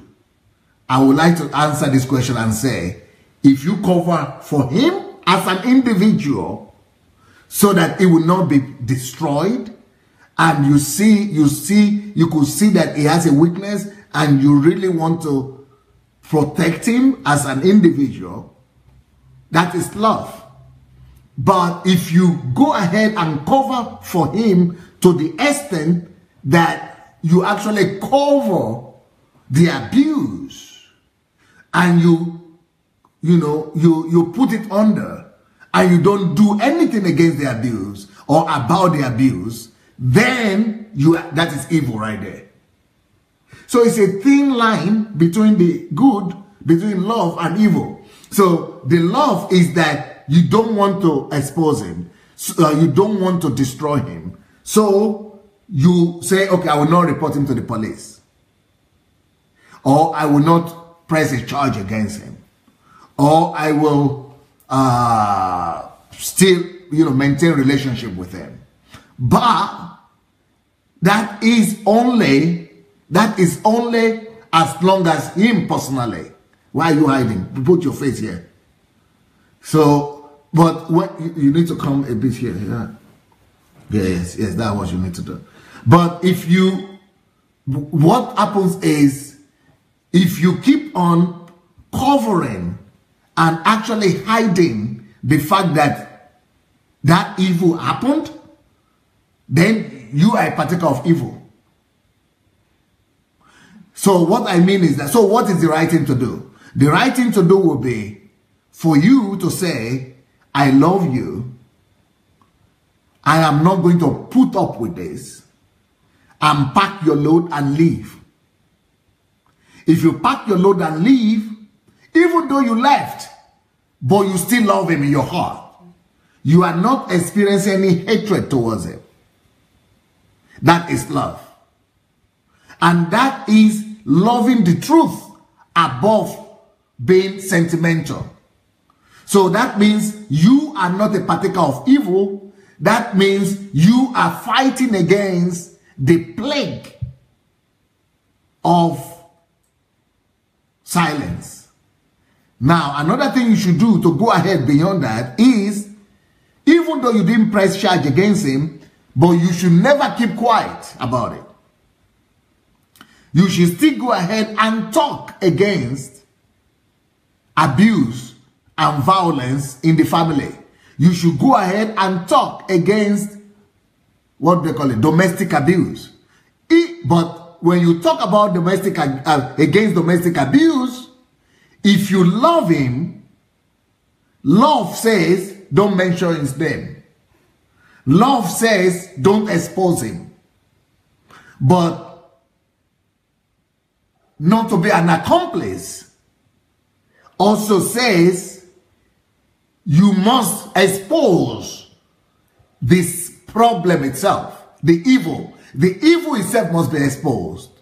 Even though you are not exposing him, but you are exposing the evil. I don't know if you get it. Yeah. You following me? Yes. So there are two areas here. It's like it's very tough. And a lot of women don't know how to cope with this. A lot of women actually go in and sit in that family and remain in that home. And they are saying, but we are married, but we are husband and wives, but I love him, but I don't want him to be exposed. But that way, they go from love to evil. They go from love to just committing evil right there. Because they have remained quiet in the face of evil. And their silence means consent. So they have actually approved of evil. They have actually not just approved of evil, they have actually become a culprit in evil. They have actually become guilty of that same evil. So what I'm saying is that the fact that you do something about it doesn't mean that you don't love. Let me even go further than that. Now, let's say that your husband refuses to let you go. And say that you will not leave my house. I am your husband. Or even despite the fact that you are trying to stop that evil, but is becoming aggressive towards you, or trying to limit you and trying to control you, then love says that you should not just don't keep quiet, even though you love him. If you truly love him, if his level of aggression and his level of abuse is going from the minimum level to the next level of aggression, and you are seeing that aggression that is increasing, is actually pressing charge against you, he's actually trying to suppress you or to subdue you, so he's not stopping. So whatever action you have taken, he has not stopped. And maybe it's misunderstanding your love for weakness. So when he is thinking that you didn't go report me, oh, she will never report me, and so I'm becoming more aggressive, what do you then do? What you now do is you go to the police station and report him. You must go to the police station and report him. Now, but I love him, but I don't wish any bad thing to happen to him. I love him, but that is the best demonstration of your love. That is the best demonstration of your love, that you go and report him. Because by reporting him that way, you have not just saved your own life, but you have actually saved his own life as well. You have not just protected yourself legally, but you have protected him too. So then you say, what about if they lock him up? Locking him up might be the best thing that you have done. Let me tell you, let me use another example. Let's say you are I know people right now, you are a mother. I know mothers like this in the UK right now as we are talking. Even maybe there are some mothers like this on this platform right now. But I know mothers in the UK, in the US. In fact, even in my own church here right now in Ukraine. I know mothers like this. What do they do? Mothers have a big problem dealing with their adolescent children or with their boys that misbehave. Okay, let me give you a very practical example that is happening right now. A mother notices that the son started stealing from the house. So he will steal from the mother. The mother will say, oh, don't tell your dad, don't tell your dad. I love you. That is love. No problem, I agree. It is because of the love of the mother that is love. She loves him and she doesn't want, because if your father hears, he's going to beat you, he's going to make you hurt, he's going to, really punish you, or it's going to get bad. Okay. That's okay for the first time. But it happened the second time.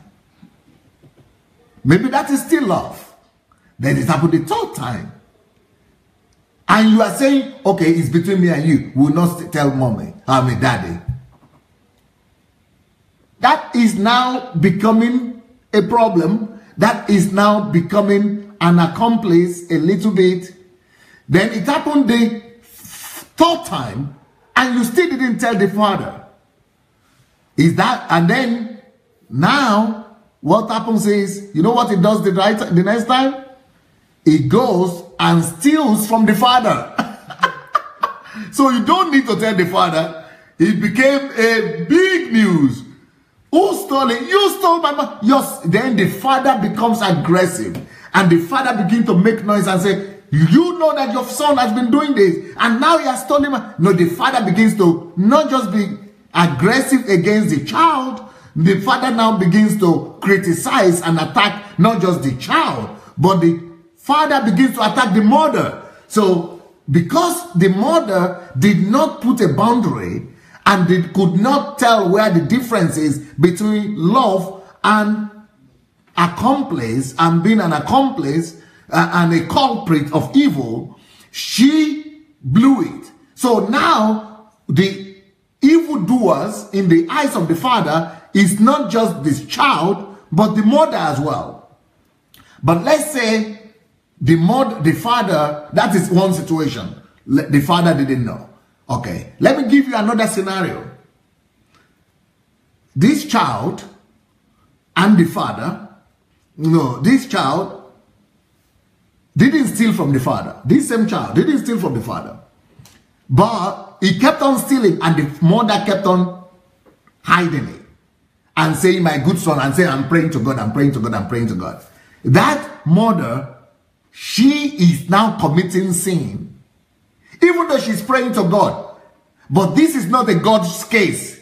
Oh, I'm praying to God that God will help my son stop stealing. Then she's calling him, of course, she's talking to him, don't steal, this is bad, look what the Bible said. But she's not talking to the father. She's not raising an alarm. She's being silent. You remember, the culture of silence equals the culture of evil. And you remember that when you are silent in the presence of evil, you are actually sanctioning, endorsing that evil. So even though she's praying to God, but praying to God nevertheless means you are condoning it. The fact that this is not a God thing. Even though you are praying to God, but that does not cancel your own responsibility. While you are praying to God, you must act. But when you just pray to God that God should help deliver your son and set him free from stealing, and you are not doing anything about it, and you are not speaking out, and you are not raising an alarm, you are becoming an accomplice. You know what happens? I've seen this same example 1,001 times. You know what that child does? Even when the father knows about it. Sometimes the father doesn't know about it. But sometimes, most of the time, even the father could know about it. See what happens, Maiwa. So instead of this, let's say the father now knows about it, but the boy keeps on behaving wayward, keeps on stealing, or keeps on going to the party and messing up or doing bad things, right? You know what this leads to? Because the father and the mother, they have just been talking to them and keep to him and keeping it in the family, not talking out, not raising an alarm, not fighting it, not speaking against it, not raising an alarm. They are becoming an accomplice. Or they are becoming accomplices, two of them.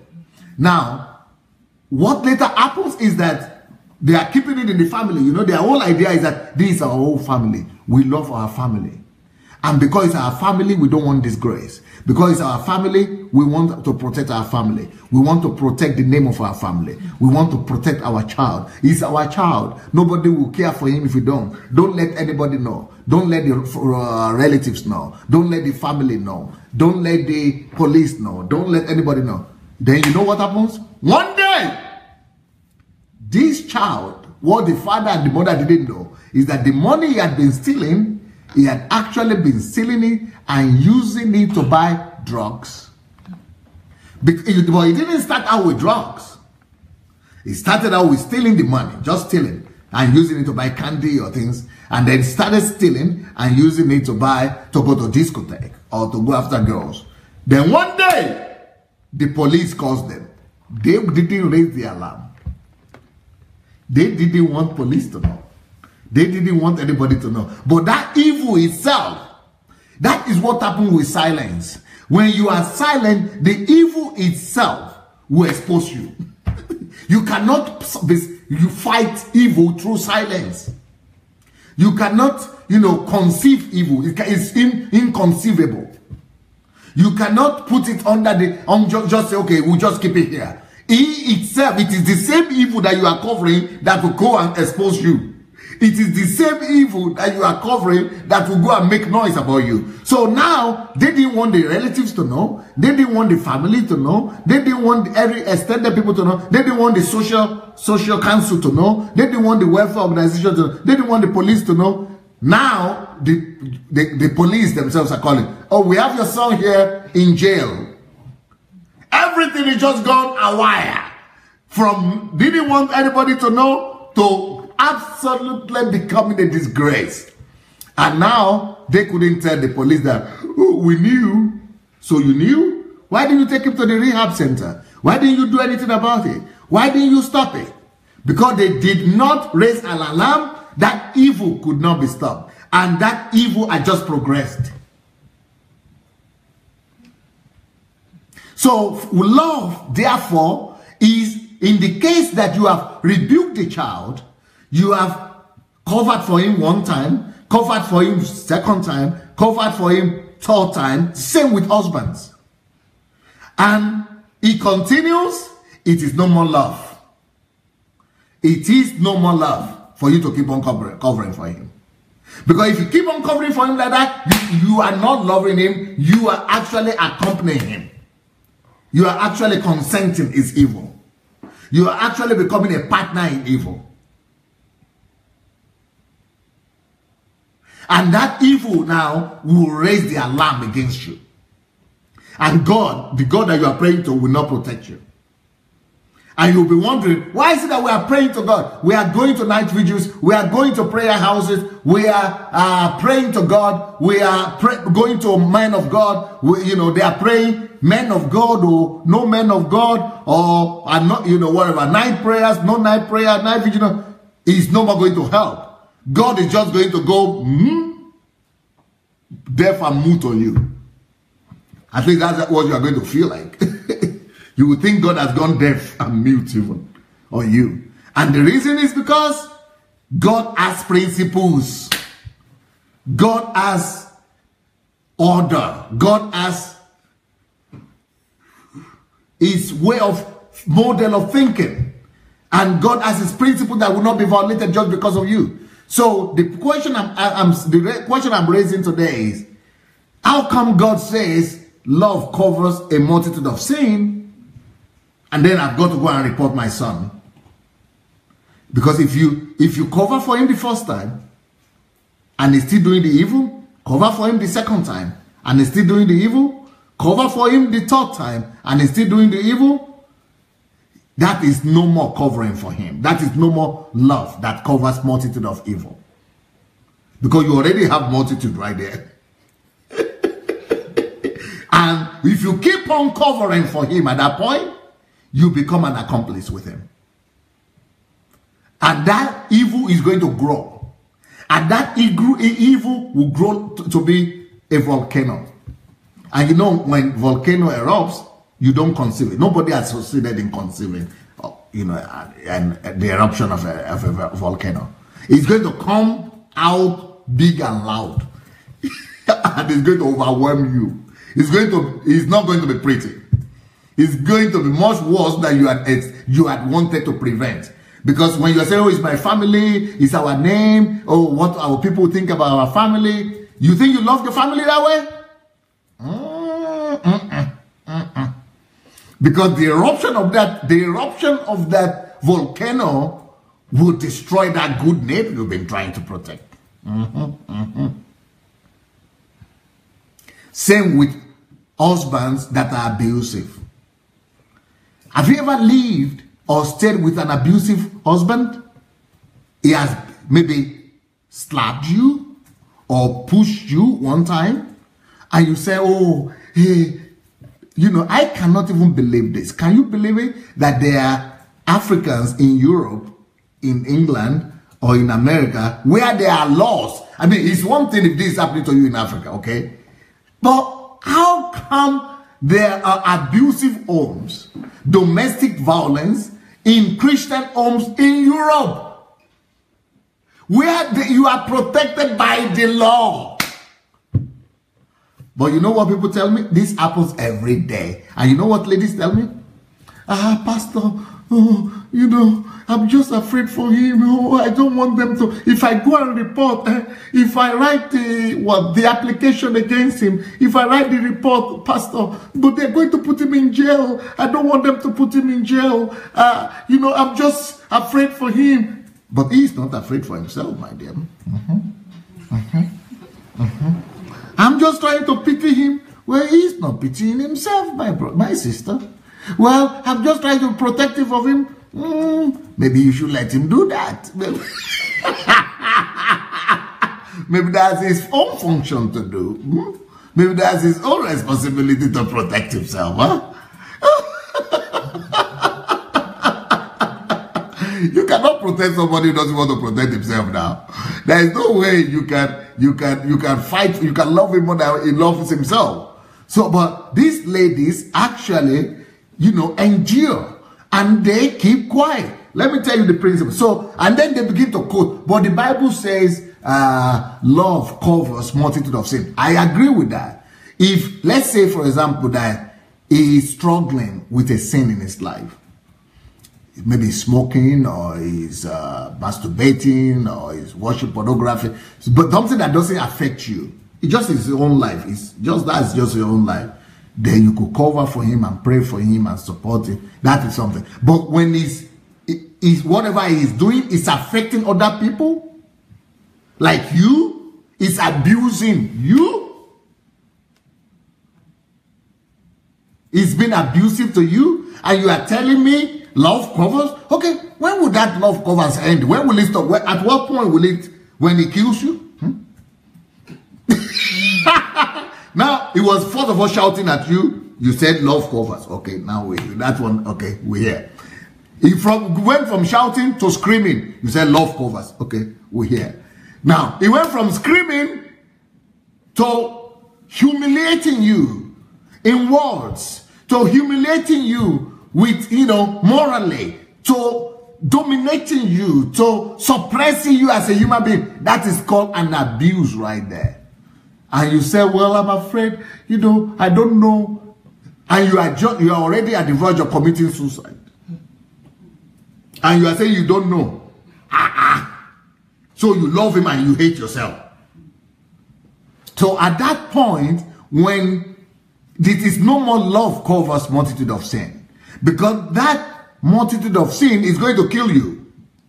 So, and you have used that principle. You have used that principle already. You already applied that principle, and it's not your problem that he keeps on doing that. That's his own problem that he keeps on doing that. He's the one that is not changing. If you have forgiven him the first time, if you have forgiven him the second time, if you have forgiven him the third time, it is time for you to apply the second principle. And the second principle is silence in the face of evil is to be an accomplice of that evil. It means that for you to cover for the evil deed of somebody like that, it's not going to just going to stop there. That guy is going to go from abusive relationship, being abusing you, to terrorizing you. He's going to go from mouth abuse to physical abuse. Believe me, evil never stops by itself. Evil must be resisted before it stops. Evil doesn't stop by itself. Evil must be resisted. So if you don't resist it, it will keep on growing. Let me tell you what.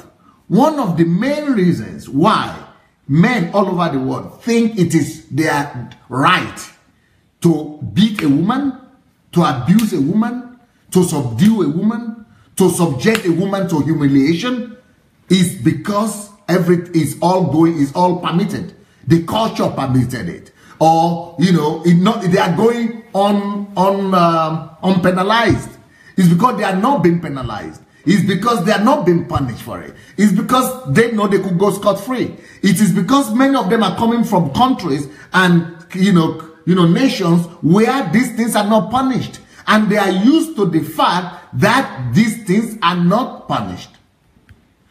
The Bible says, resist the enemy and he will flee from you. Resist evil, resist the enemy, resist the devil, and if you don't resist evil, evil will not stop by itself. Evil doesn't stop by itself. Evil will keep on multiplying, progressing until it dominates you. And whatever you tolerate, you are actually asking for it to dominate you. You need to resist evil. The Bible says resist the devil, resist the enemy, resist Satan, resist evil, resist Satan, and it will flee from you. If you don't resist it, it doesn't stop by itself. It's going to dominate you. So what I saw when I was preparing this message, God spoke to me, because the last time, yesterday, when I spoke about this subject, I was just addressing the church situation and national situation. But God spoke to me, I want you to address family and homes. I said, okay, with silence? He said, yes. That is one of, God spoke to me, that is one of the, in fact, I saw a picture in my mind when God was speaking to me about addressing this plague of silence. He said, the plague of silence is biggest in homes than in the society. If the plague of silence is only prominent in the society because it had first of all been allowed. It had first been allowed. It has first been permitted in the homes and in families. And God told me that if you know the amount of people, this is what God just spoke to me. If you were to know the amount of families, the amount of homes where abuses are taking place, it doesn't matter what number are being reported. Normally, they only report the extreme cases.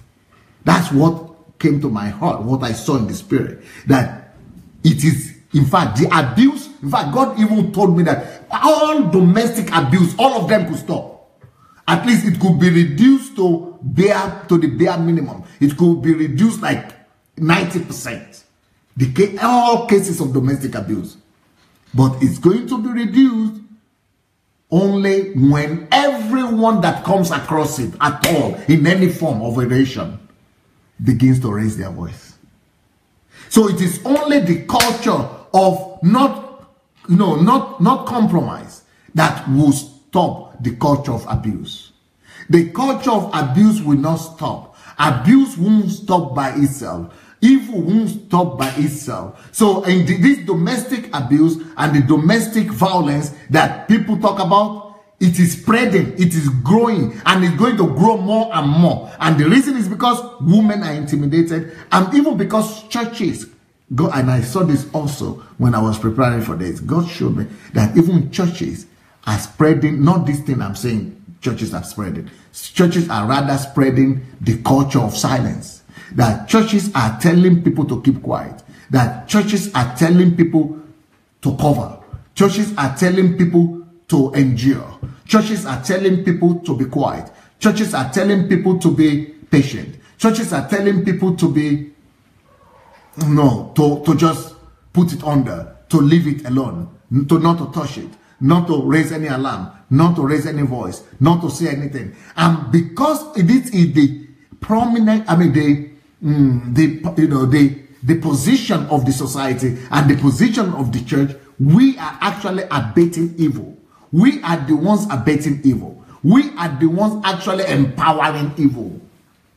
When we are quiet about evil, when we are quiet about the progression and the multiplication, the increase of evil, we are actually the ones fueling it. We are fueling the evil of domestic violence. And it's still the same thing with children. In the same thing, all kind of silence. I want you to challenge yourself and to look around your life and your society and your church and your own life. What are the areas of life where people have told you you've got to be silent? And it's not just enough for you to just pack your load and leave. That way you only saved your skin. But you have not been godly enough. You are not being godly. Being godly means actually that you save your life, but you go ahead and speak about it. Because what the Lord showed me when He was showing me this thing about the homes, how the plague of silence is killing homes, is that because everybody that is affected or that has ever been affected by the issues of domestic violence, some of them keep quiet so that people will never even know that they suffer from it before. But if everybody will not just go and report to police, that's not even enough. But we'll start a campaign speaking against it publicly and boldly. If every rape victim will speak against it, you don't necessarily even need to say that you are raped. You don't even necessarily need to associate yourself with it. Even if you are a victim of domestic violence and you are still not healed to the end and you are intimidated and you are ashamed, and you don't need to say I am the one or I was, or you don't want to expose your husband because you love him. Okay, love him. You don't need to talk about your own home, but tell people, like from the third party, that I know people have this problem or there are problems like this. I have seen this. People suffer. Become a campaigner. That is how evil will stop. That is how evil should be stopped. Even if evil are happening, evil like this are happening in your home or in your family, or you don't need to expose your family because I love my family. I don't know what they will think. I don't want them to say, okay, don't mention your family. Don't mention your husband. Don't mention that you are even a participant or a partaker of it. Just, fight evil itself. Fight the evil, the occurrence itself, the sin. You don't need to associate yourself. But so the Lord showed me that if everyone who has experienced this kind of thing actually begins to speak against them and begin to expose them and begin to champion a campaign or an article or a Facebook page or video or do interview with other people, everybody begins to reveal and expose and talk about this, that actually we could reduce the issues, many issues like domestic violence, we could reduce to bare minimum. Then the issues of rape, there are different kind of rapes, but the rape of, the statistics in the world now says one in every third woman has been raped before. 1 out of 3. 1 out of 3 women has been raped. And statistics, the ones that really reported it, is like 10%. But mainly they report in the Western world. But all over the world, people don't even report. But that is going to stop only through the culture of speaking out against evil. Now, apart from that kind of rape, there is also all kinds of rape. I just discovered recently, there was this lady who came to see me recently, and she revealed to me another aspect of rape. Another aspect of rape is, and I didn't even know this, but this lady convinced me and showed me by an example. I do different examples that she knows, and it happened to her, that there is another form of rape that is even more silent that we don't know about.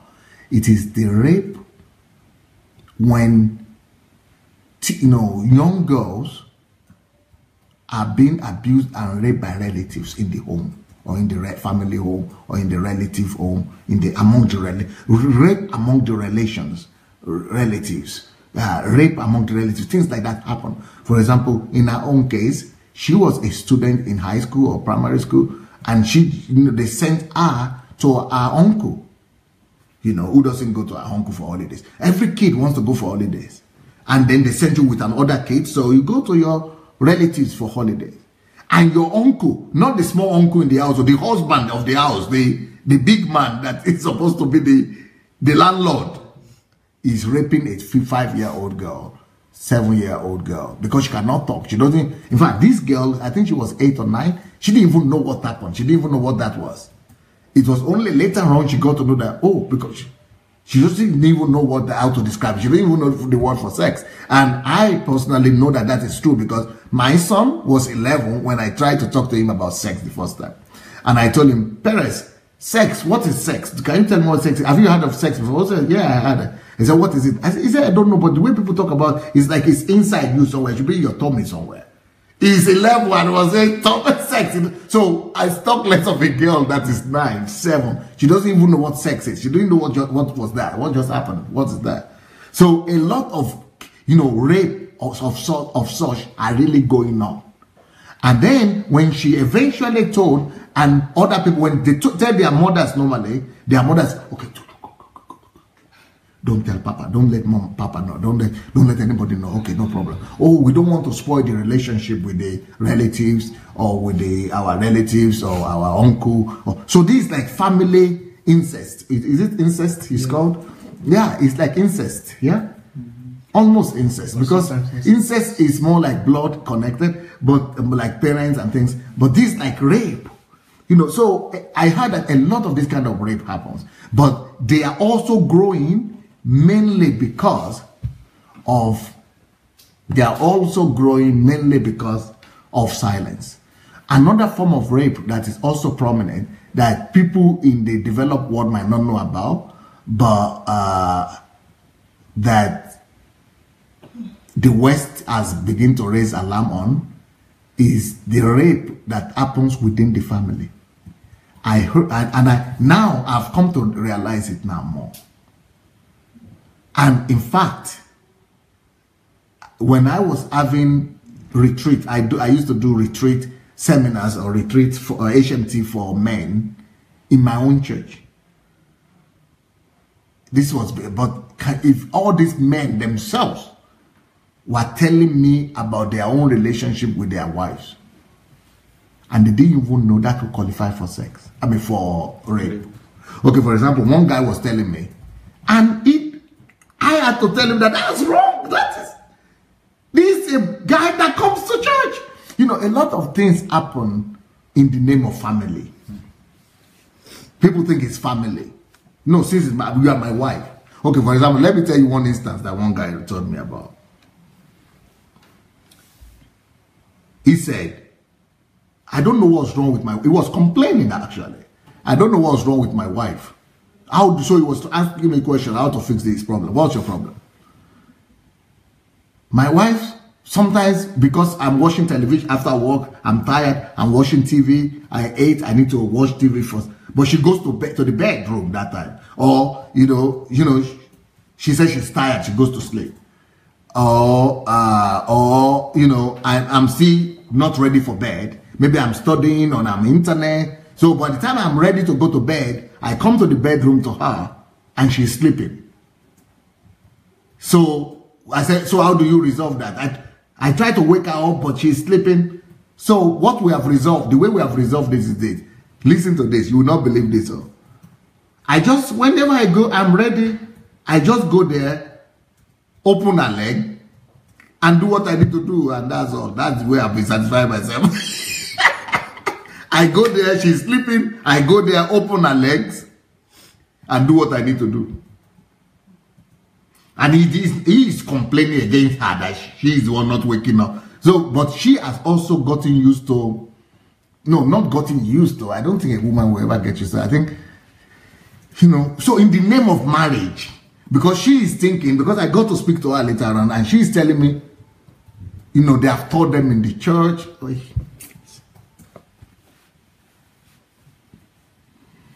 You cannot refuse your husband.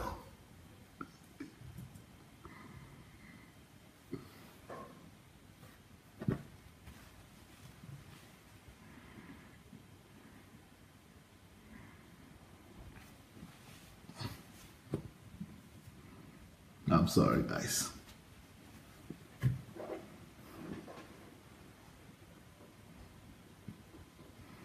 So the problem is that in the church, a lot of pastors only emphasize the fact that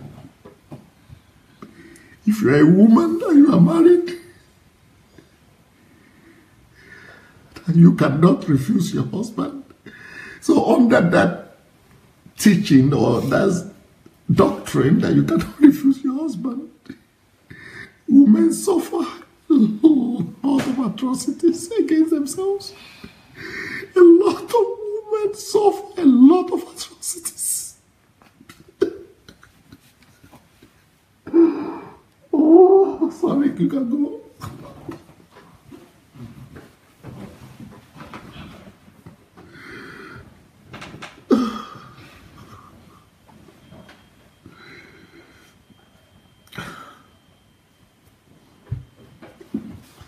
So when I was talking to this woman eventually,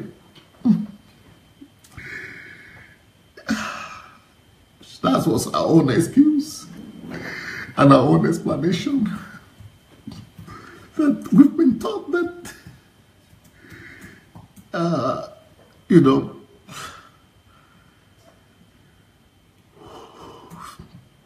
that you never refuse your husband. And so, you know, she said, I just lied there. Just lied there. Let him do whatever he wants to do. But I said, don't you feel used after that? Don't you feel used? Don't you feel that you are being used? Or don't you feel, she said, I feel terrible. I hate myself. I feel terrible.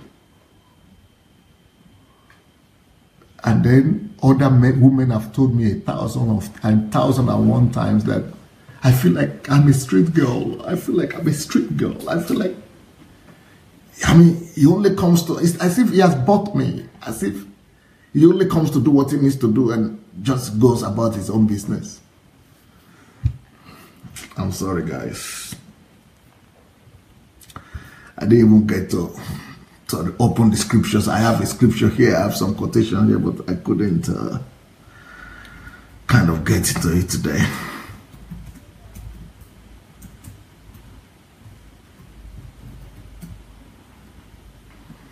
But anyway, what I would like to tell men today is that your wife, she's not just an object, you know. You could do that with a machine. You could do that with a sex object, with an object, but not with a human being. Because a human being has feelings. A human being has feelings, emotions. And because she has feeling and emotion, she also has will. Will. She's a human being, human. So our consent is very important. Without our consent, it's actually like a rape. It's as good as a rape. Without our permission, without our willingness, it's as good as violence against her. It's as good as raping her. So, you know, that argument, I don't buy into it that, you know, because she's your wife, just do anything with. I didn't say, what happened? I said, what? I think some horrible things must be happening in Africa that nobody even knows about. People have not been talking about, or churches have not been, you know, talking about, or people have not been raising. I wonder if these things have really been covered. Can you imagine how much evil is happening that way? Just because some people have been taught that they have to just swallow everything and be quiet about it all.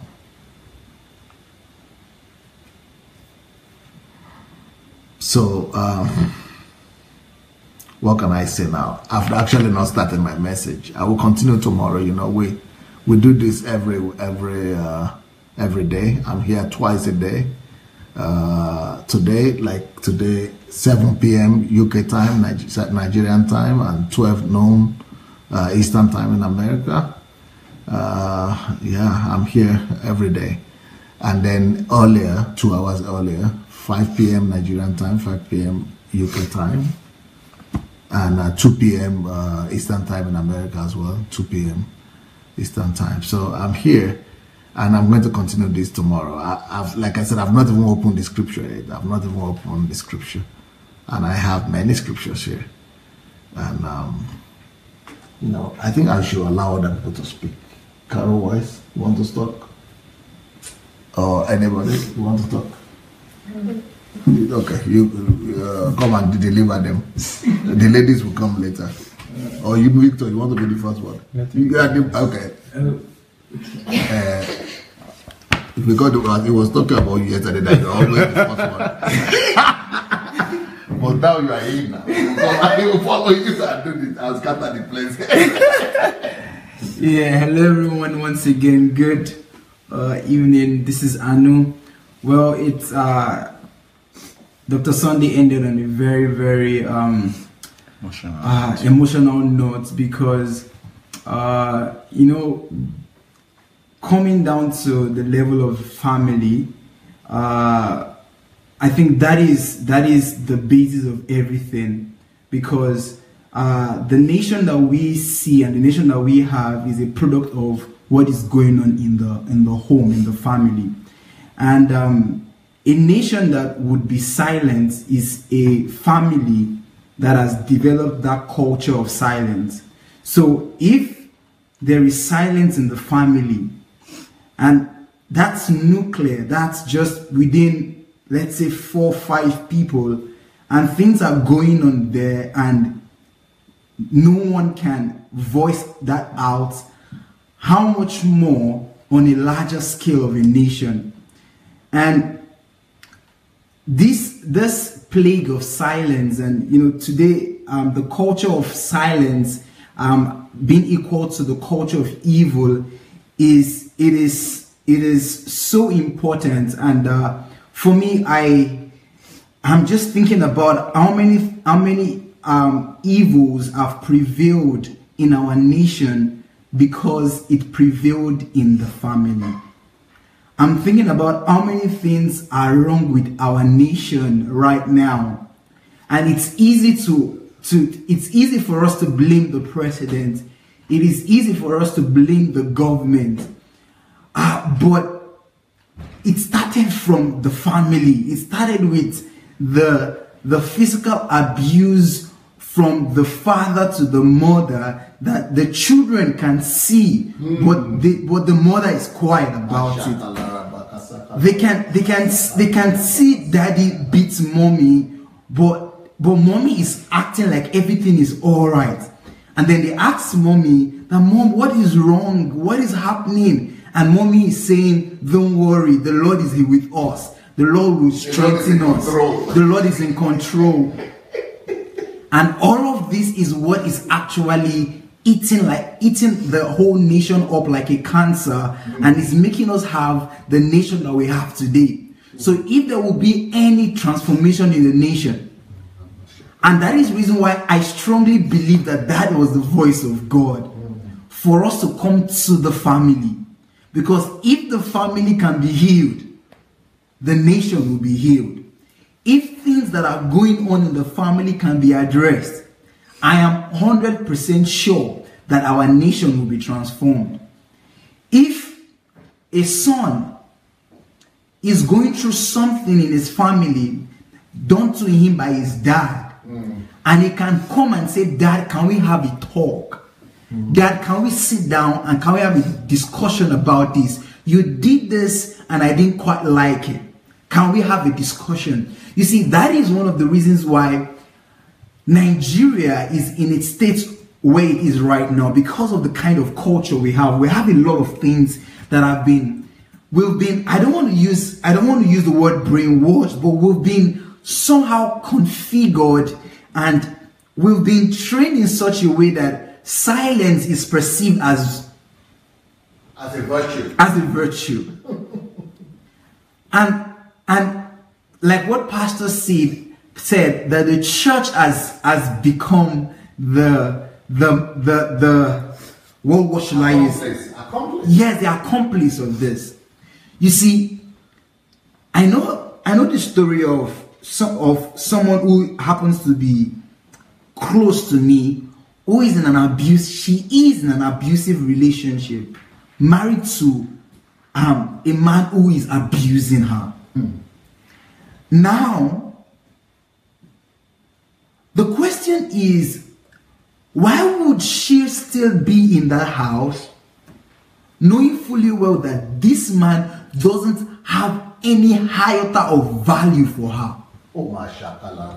Because I fail to grasp, I'm not married, and I'm not married, but I fail to grasp how a man would take a woman, would go to the family of a lady and tell the family that I want to marry this woman, and get this woman to his own house and start maltreating her and treating her as a punch bag. For me, that is, I can't reason it. I'm not married yet, but I can't reason. It's, to me, it is beyond I can't grasp it. I'm like, who does that? That can't happen. But I tell you the truth, that woman, she dares not, she can't even go to church and say, Pastor, I want to leave this relationship. Because what they will tell her is, no, divorce is not in the plan of God. No, you have to. It is the woman. They will tell her it is the woman that would you have to persevere. No, you can't just leave your husband. Suffering is the fruit of they will tell you long suffering is the fruit of the Holy Spirit. So why would you leave him? No. And then the woman is entrapped there because she has children.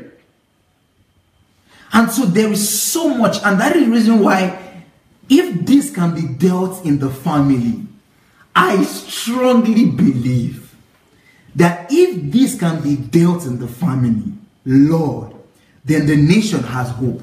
Amen. Then the nation has hope. Because what makes up the nation, it is the families that makes up the nation. Yes. And if things can be addressed in families, if we can have I picture a Nigerian family where we would have a round table, and then the daddy is seated, the mother is seated, the children are seated, and like, let's talk about this family. Son, what don't you like about what is happening in the house? And then we can have a round table. Well, that would make a whole lot of sense. Okay, Dad, I noticed that you've been treating mommy in this kind of way, and we don't like it as the children. And then we can address issues. One thing I discovered that makes it difficult for us to actually address issues is because we cannot separate persons from issues.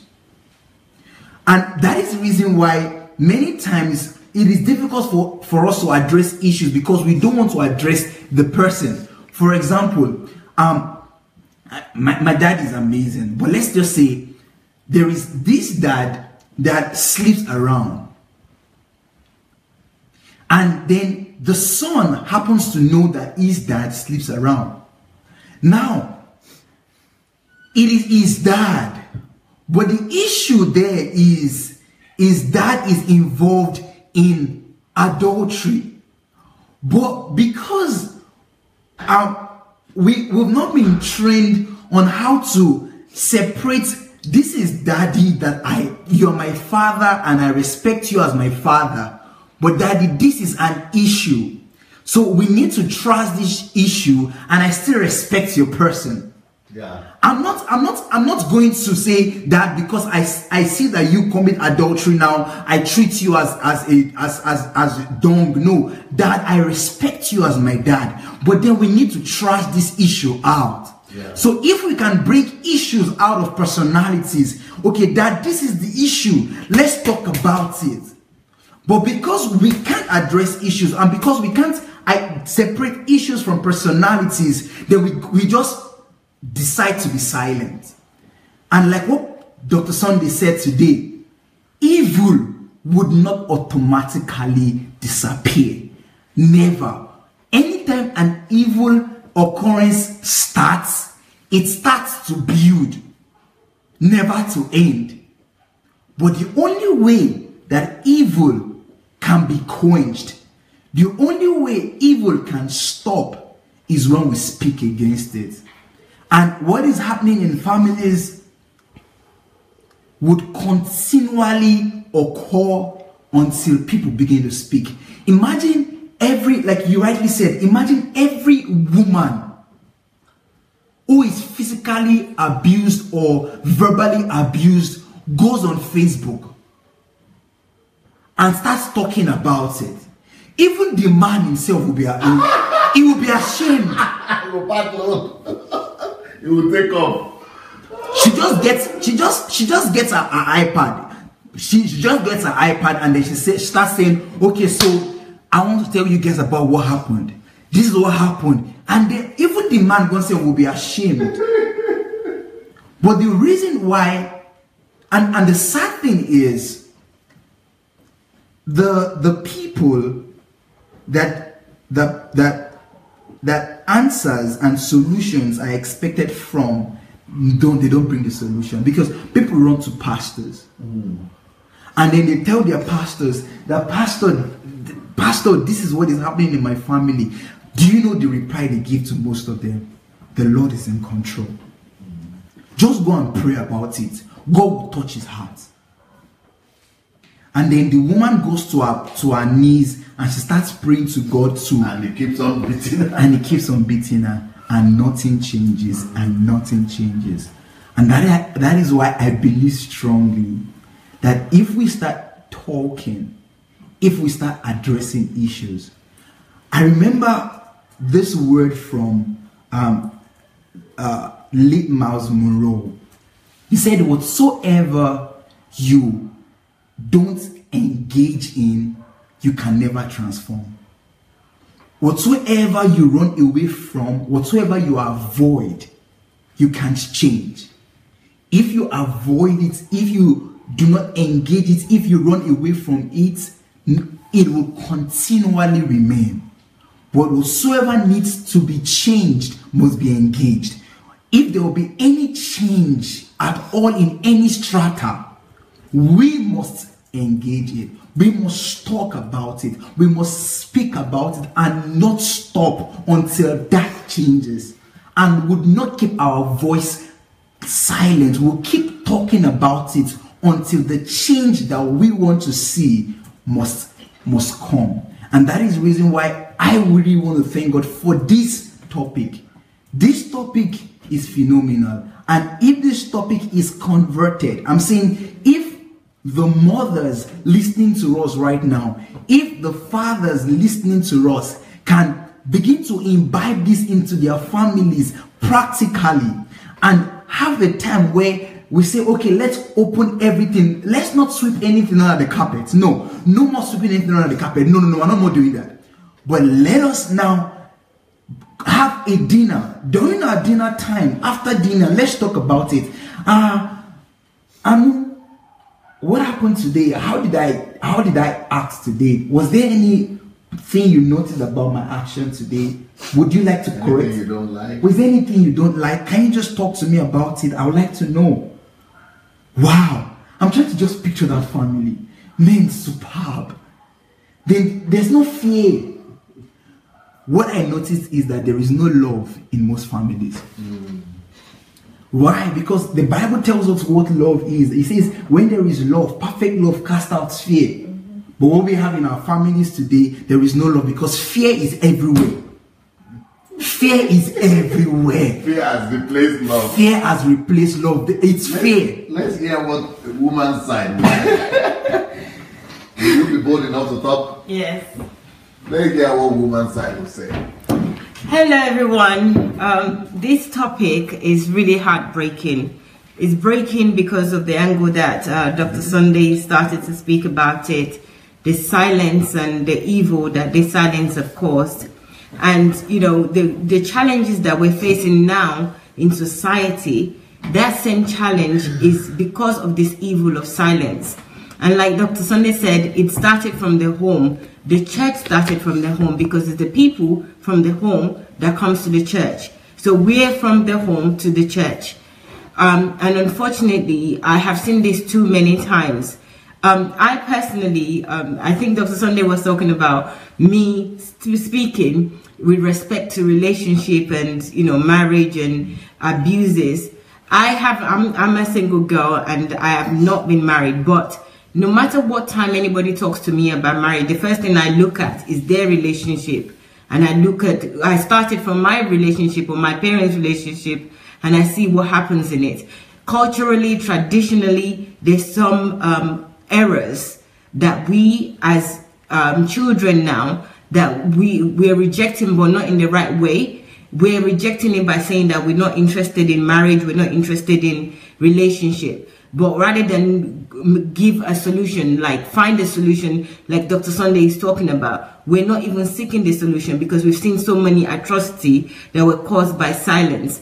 And you know, in church, I start from church. In church, I've heard pastors so many times saying that we're not like our mothers. We're not like back in the days, our mothers, they endure, they do this, they do that. But now, as soon as something happens, you leave. They are the propagators of this silence of evil. Because by telling you that if something is happening, look at how Dr. Sunday just explained to us. By telling us that if something is happening, we need to endure, we need to stay in it. And if something like this type of examples that Dr. Sunday gave is happening and you're keeping silent, you're actually creating evil for your children, for the future.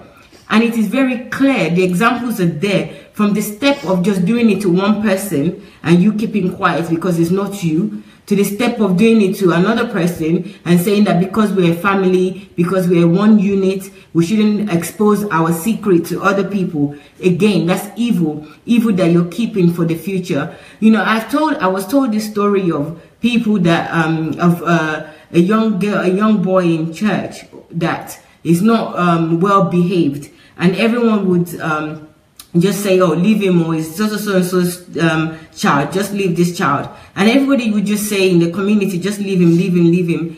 And they left him to the point where even those that said this, at least it's not my children, that's his mother's problem. Later on, when he grew up, this child ended up killing the child of those people that are saying that leave him, leave him, leave him, it's not my problem.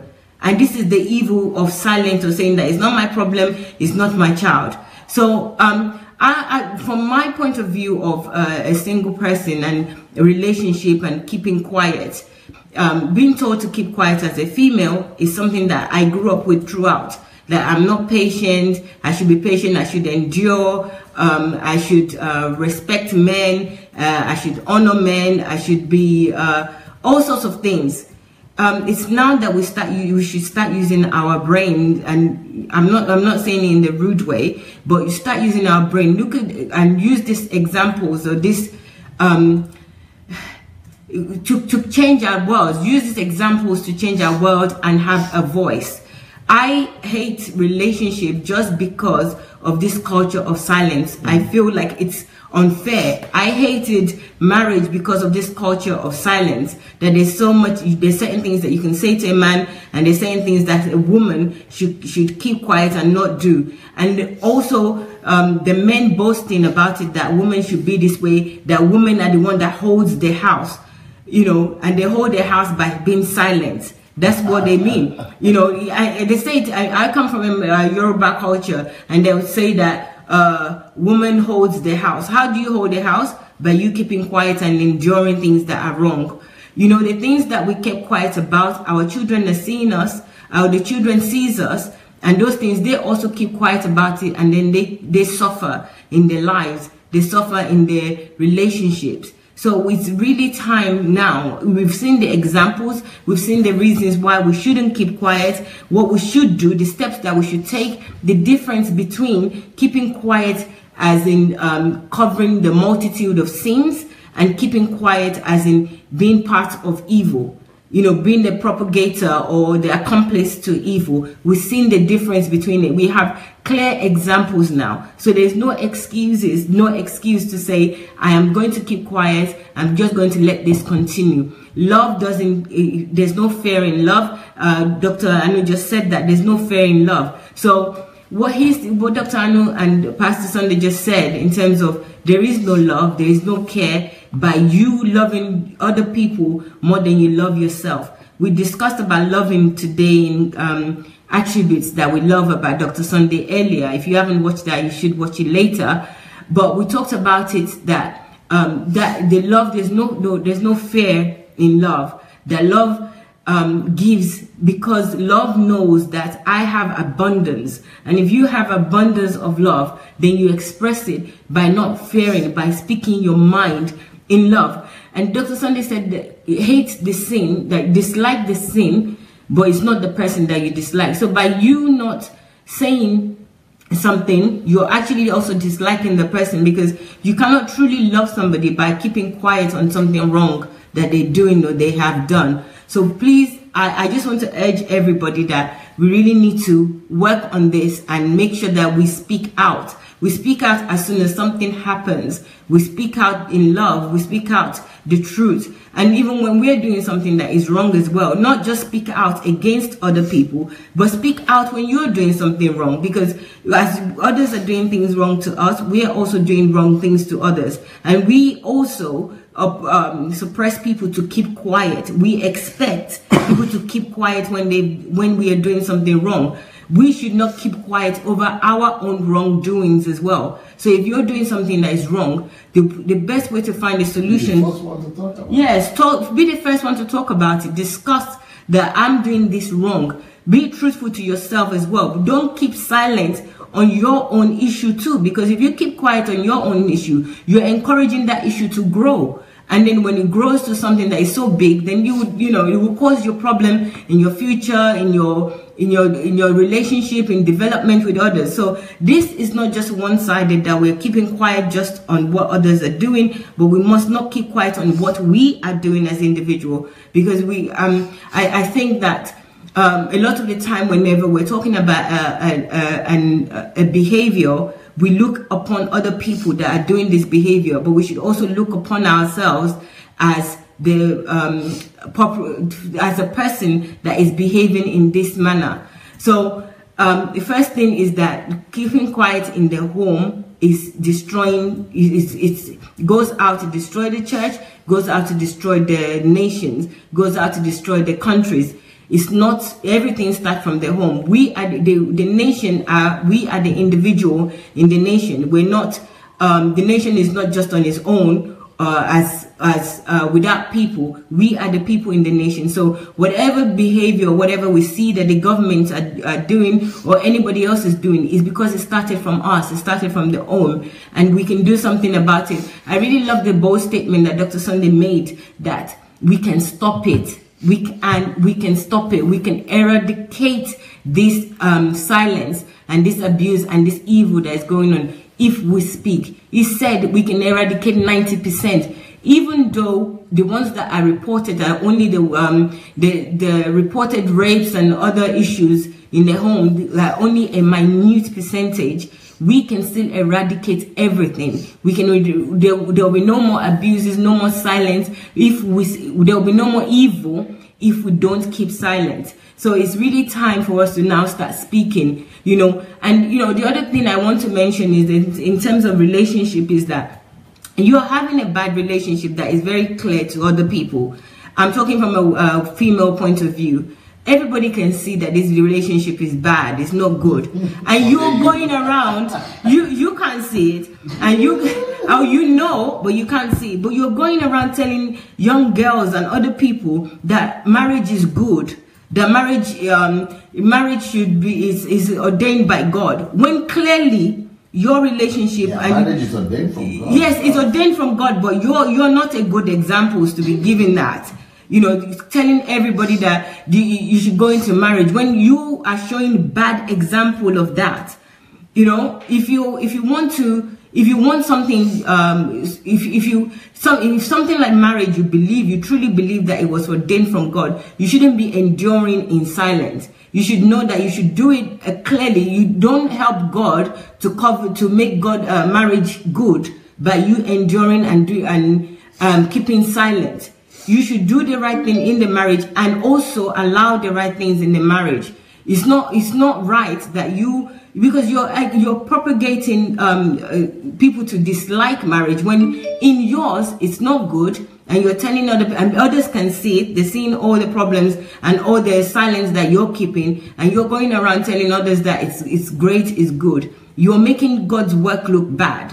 So please, for those that are really good at doing that, especially in the church, please stop. Don't keep quiet on matters, on the issues that we should speak about. Tell the truth. Let the truth set you free. Don't hate the sinner, but hate the sin. So this is about you identifying that this is a problem, this is an issue, and we want to deal with this issue.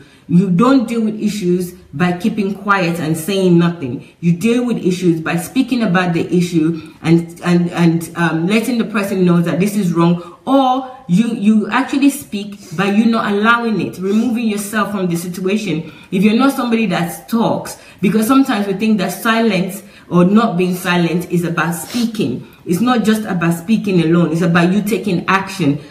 Your action, it means that you're not silent. So if somebody is doing something to you and you don't even want to talk, like verbally speak, but remove yourself from the situation, that is not being silent enough. So there's verbal and non-verbal silence. So you know that you can speak by you just walking away, removing yourself. If you have to go away from that situation for a long time, then do that, but don't stay in it and start telling other people that it's good to have marriage and focus on just one thing and not be holistic in everything that is related to the relationship. So you've heard it all. I don't really want to repeat what Dr. Sunday is saying because it's so clear, so simple. Even a child or somebody that doesn't even believe, hearing this, they have clear, they would understand.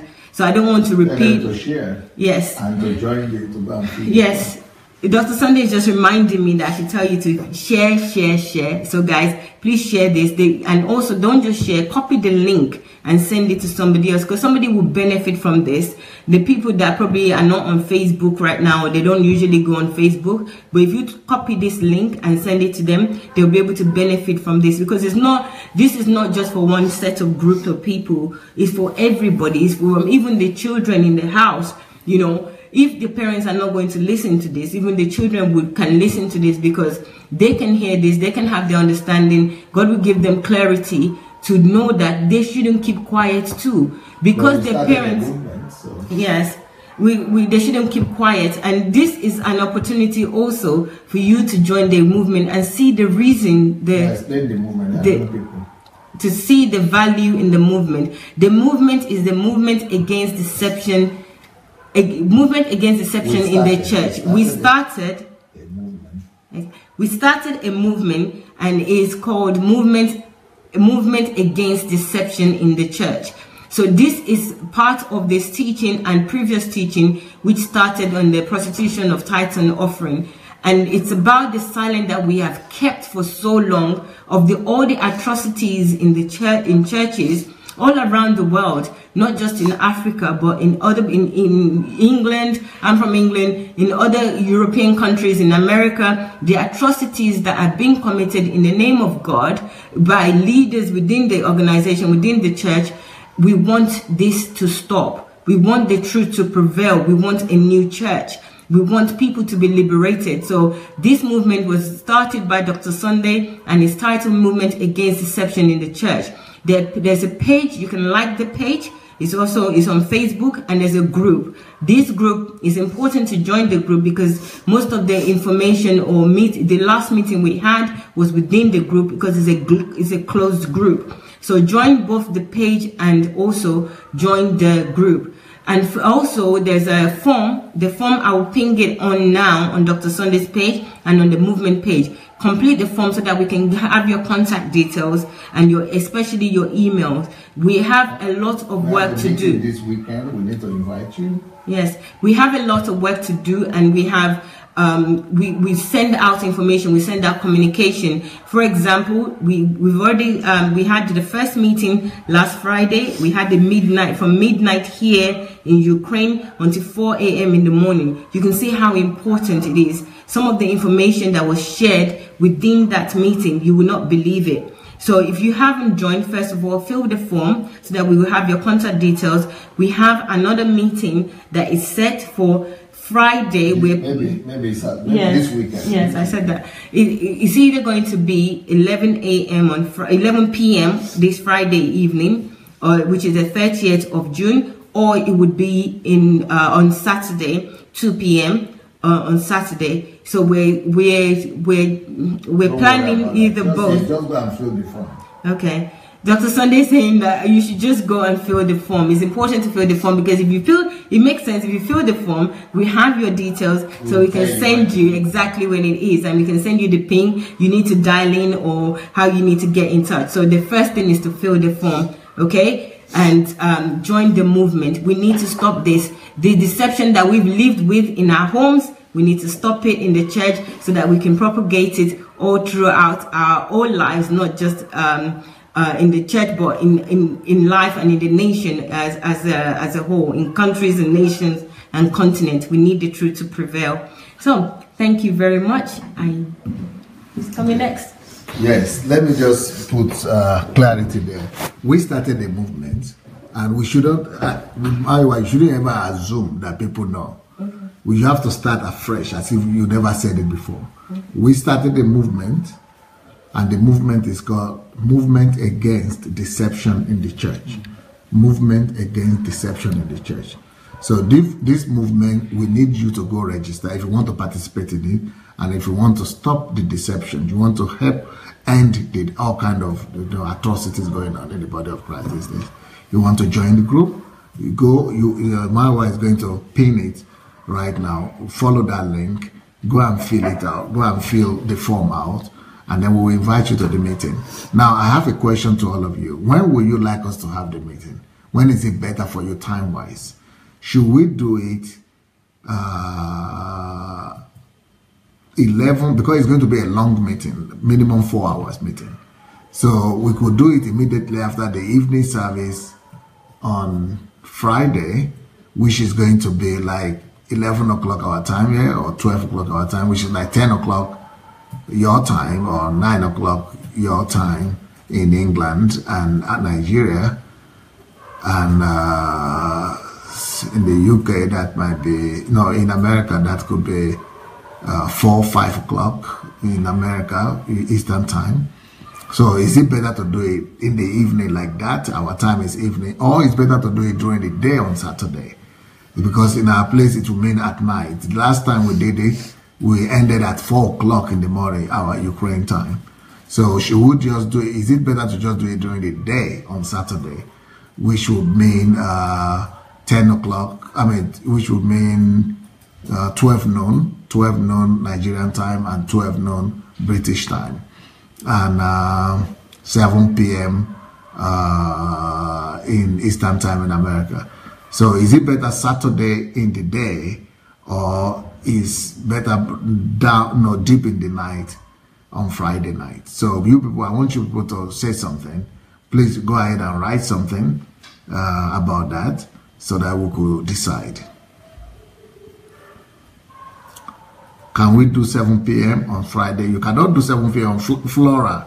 Are you not on? That is our program now. I'm coming on Friday. We will not replace our daily broadcast. How can you suggest 7 p.m. when that is British time, when that is the time of the daily broadcast? I didn't give you that option.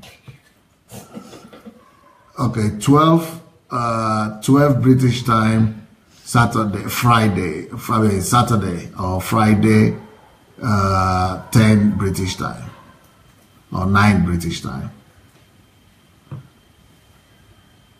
Okay. Some are saying during the day, Saturday. Some are saying Fridays. Anyway, let everybody write down their opinion. We are going to count before I come back. Meanwhile, while you are writing it, I'm going to call. Let's make ladies first. I'm going to call Caroline to speak first. Then we'll call Victor after that. But you people go ahead and tell me Friday night or Saturday during the day. Everybody write your time. While you are writing it, we are going to count which one takes the most votes is what we will do. Okay, Caroline, please come. I didn't say 2 p.m. British time because the reason I didn't say 2 p.m. British time is because 2 p.m. British time will mean 4 p.m. here. And that will not be enough time before my evening broadcast again. So there is a reason why I said 2 p.m. 2 p.m. Ukraine time, which is 12 noon British time, not later than that. It is either 12 noon British time or Nigerian time Saturday or Friday. Friday, earliest it will be 11 p.m. here, which is 9 p.m. British time. So tell me Friday night or Saturday in the afternoon. You have to write your opinion because if you don't write it, it will just count the ones who write it, who wrote their own. So the majority will carry the vote. Caroline, here you go. Hello everyone. So Maya basically took most of what I was gonna say. I think she's stolen some of my wisdom. So, you know, we've been hanging out together too much. But I wanted to tell you a little story about myself. When I was young, I used to be called a smart mouth, a smarty pants. And I was a mean child, okay? Because when I would be smart, I would tell the truth about your life, okay? So that was the painful thing with adults with me, is that I will tell you the truth about yourself. And I got beat for that, and I got my punishment for that. But when I got older and I started to develop a close relationship with God, He showed me that that actually was a skill. It just wasn't being used properly. It was a skill because what He said is, on the hearts of men, I've written the law. So when you point it out, you're actually bringing forth what they already know.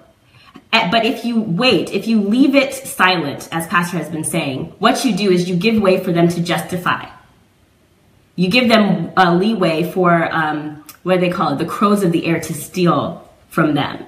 The opportunity to learn from a situation. And it was so true because as I got older, I would say the truth to people, obviously now in love. And it turns out that if I had not said something, that these men or women who I would talk to would never have stopped to really evaluate themselves, to really start to ask themselves questions. Why am I acting this way? Why am I doing this? And thank God I was a smart mouth when I was younger, because today it doesn't matter what age you are. If I see something wrong, that you're doing something wrong that's damaging yourself, I have no fear in telling you exactly how. And now I know how to do it in love. And what I've realized is that it's helped so many people to really see themselves in their true light. Because so many people don't understand what is holding them back. Why is it that whenever I get to this point, I always shoot myself in the foot? And it takes someone to come by their side and say, hey, this is your reflection. This is who you are. This is the truth. Now that you see your reflection, memorize it and improve upon it. And that's what you're doing for people. You are not shaming people. You're not bringing them out to be humiliated. But what you are doing is actually allowing them the opportunity to memorize who they are so that they can improve on it. If you keep silent, what will happen is that they will go back and try to justify, because what happens is people know when they've done wrong. People know when they have, missed the mark. They know. It's written on their heart. And to get rid of that feeling, they will do one of two things. They will either be honest with themselves, or more likely, what they will do is justify things. And the next time that they do whatever they did that was wrong, it will be worse because they justified the last time. But if you point it out, if you stop it right there and you see it and you say it, that was wrong, they too will be more likely to choose to look at themselves plainly, in plain sight, and they'll be more apt to start working on themselves, to start recognizing their wrong behavior. But if you keep silent, things could be worse the next time. So that's my encouragement today, is that maybe you were a smart mouth like me, you know, start to learn how to use that to not only your own advantage, but the advantage of the people around you, no matter their age. If you're the kid in the situation, honestly, I've been the child in many situations, but I found that it doesn't matter. When you are speaking truth, when God has given you truth to speak, your age doesn't matter. Yeah. So just when you see truth, when you see, you know, the honest truth before you speak it out, that's all you have to do. You don't have to beat someone over the head. Just tell them exactly the situation. Yeah. And they will know. It's written on their heart. You're only pointing it out. So that's my encouragement. Victor, probably. Wow. So after all these people are spoken, one begins to wonder what is left to say. The culture of silence, the culture of evil. Yeah, but so that we don't become a victim of the same topic we are talking about, who would share the little or big opinion that it may be today. I believe Pastor must have touched on it extensively, but I also we still want to go back to the etiology, the root cause of silence. And I think it comes from the place of building of the ego and the id, or ID as you may know it, of every child. And today Pastor was talking mainly on family. So you realize that family is that social unit where identity usually are formed. It is that place where you begin, if the parents, if all they tell the children are you're dumb, you're stupid, the child begins to feel stupid and dumb. It is that place where if they are told that their views don't matter, they want to share an opinion, and all the parents can say is keep short, which I'm talking, you are talking, which is like the norm in an average African setting. You find out that most African children, or let me use the word Nigerian because that's the settings I grew up in, can hardly share their opinion. Their opinion is not welcome. The last time they tried to say something, they were met with shouts of keep quiet, you don't talk where elders talk. As a matter of fact, it is the mindset of an average Yoruba person that wherever two elders are talking, you cannot have an opinion as a child. You are not allowed. It is seen as disrespect. It is seen as not valuing the elders that are talking, where in fact the child there may be the one with the answer. And so these settings have become a kind of model with which the generation before, this generation that is being modeled or being trained, build the next generation. So the fathers before told their children off while they wanted to share an opinion, and so the the generation now thinks that is the right way to raise up a child, and so they also tell their words off now, and probably if the chain is not broken, the same trend will continue. So the families have not been building personalities. Also, let us go back into what is the real reason why families actually give birth. I've been opportune to look into one of Pastor Sunday's walks, and that one was who will come to your funeral. Yeah. And who will come to your funeral really shows you, and the book is not out, so I'm giving you the advert here, so when the time they release the advert, make sure you are the first to get it. Really shows you that there's a system that the children, that parents are giving birth to. Pastor calls it the spoke. you know, the way are becoming spoke in the wheel. The spoke, it's not really important, but well, it's here. So that's why parents hardly give birth to children now. They give birth to doctors, they give birth to lawyers, they give birth to titles. I mean, what are you having? A boy again, say I'm giving birth to a doctor. So we are giving birth to people who will fill the system, not necessarily people who are going to become personalities. So we have never trained up our children to become personalities. We are training biomasses. Yes, sir. That's the right word. We are training biomasses. We are training somebody who will go into the system and just take whatever life offers.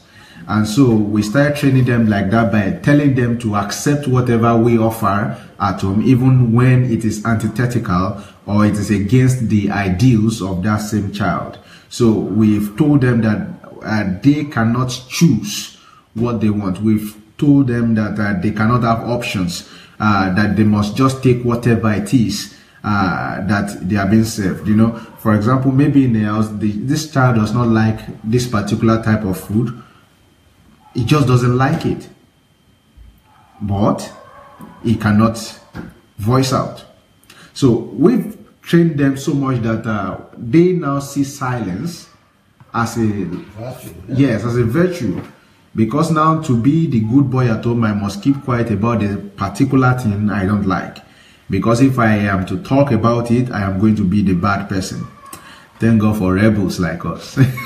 And until we met Pastor Sunday, we not knew, okay, we were actually normal. We never used to align with the status quo. So it endorses the name stubborn. Yeah, they call us stubborn, like Kongba Kongba, or that's how they say it, you know, the year. So, and that was because probably I saw a model in my own father. And I think it was in 2010, I was opportunity to enter the same bus traveling from Abuja with the elder sister of my state governor then. And she happened to be a teacher in the School of Nursing my dad attended while he was still a student then, and family ties. And my dad was a politician much later. And she attested to the fact that if there were 20 of them, I mean colleagues meant to do something, my dad would stand firmly with his belief after analyzing, and he chooses to go his way even if 19 are going this way. And she said most times the 19 often come back to join him. So I was lucky enough, although he didn't live quite long, to have a model in that man. But when I got to the society, it was different. It was different. People believe that once there is an hierarchy, you cannot have an opinion as long as the person who is regarded as being at the top of that hierarchy has spoken, even if it's not in line with your most dominant thought or wherever you're going to. So the biomasses that families are producing, I think is the etiology to this. So if we can from the level of families begin to raise children that are going to be personalities, begin to tell these children that your thoughts matter, your ideas matter. We want to hear what you think. I think it will do us a lot of good. And the bane of this again is that many times we've not really been able to hear what these children think and what they have to say, and we've not really been able to help them shape how they should think and how they should reason, and we've not been able to help them get better as a people. And so the whole place is messed up now because we never listen to them when we should have. And there's a Yoruba adage that says "Ati kekere ni won tin teka roko, to ba dagba tan ebo ni o magba." Or better way to say it in English is you fold the fish while it's still wet. When you smoke the fish, you can't bend it again. So because we've not really listened to them, we've not really made them understand that their opinions matter, we've not even been able to build the right values in them. And I also think another issue is the misconception that silence is humility. We live in a generation where if you don't speak, you are not speaking, you are the very humble one. My brother Anu told me yesterday that he spoke about, he gave an analogy of myself and him, and we have the same mindset, the same reaction to certain issues, but I just happen to be the one to speak, and then he used to be the one silent. And so people generally think, oh, Anu is the humble one, Victor is the proud one. But the truth again is silence really humility? Is humility not the acceptance of one's own self and acting in accordance with who you are? Is humility not really vibrating in the frequency of yourself in relation to your environment? Is humility really not accepting yourself and also living with that self that has been accepted in an environment that you've been placed in? Is humility really not self-expression? Is humility really not being true to oneself? But we think, we've been taught, we've been conditioned that when you keep silent, you are humble. But when you are the one who can express yourself, you are proud. This concept must be rooted out. It really must be rooted out.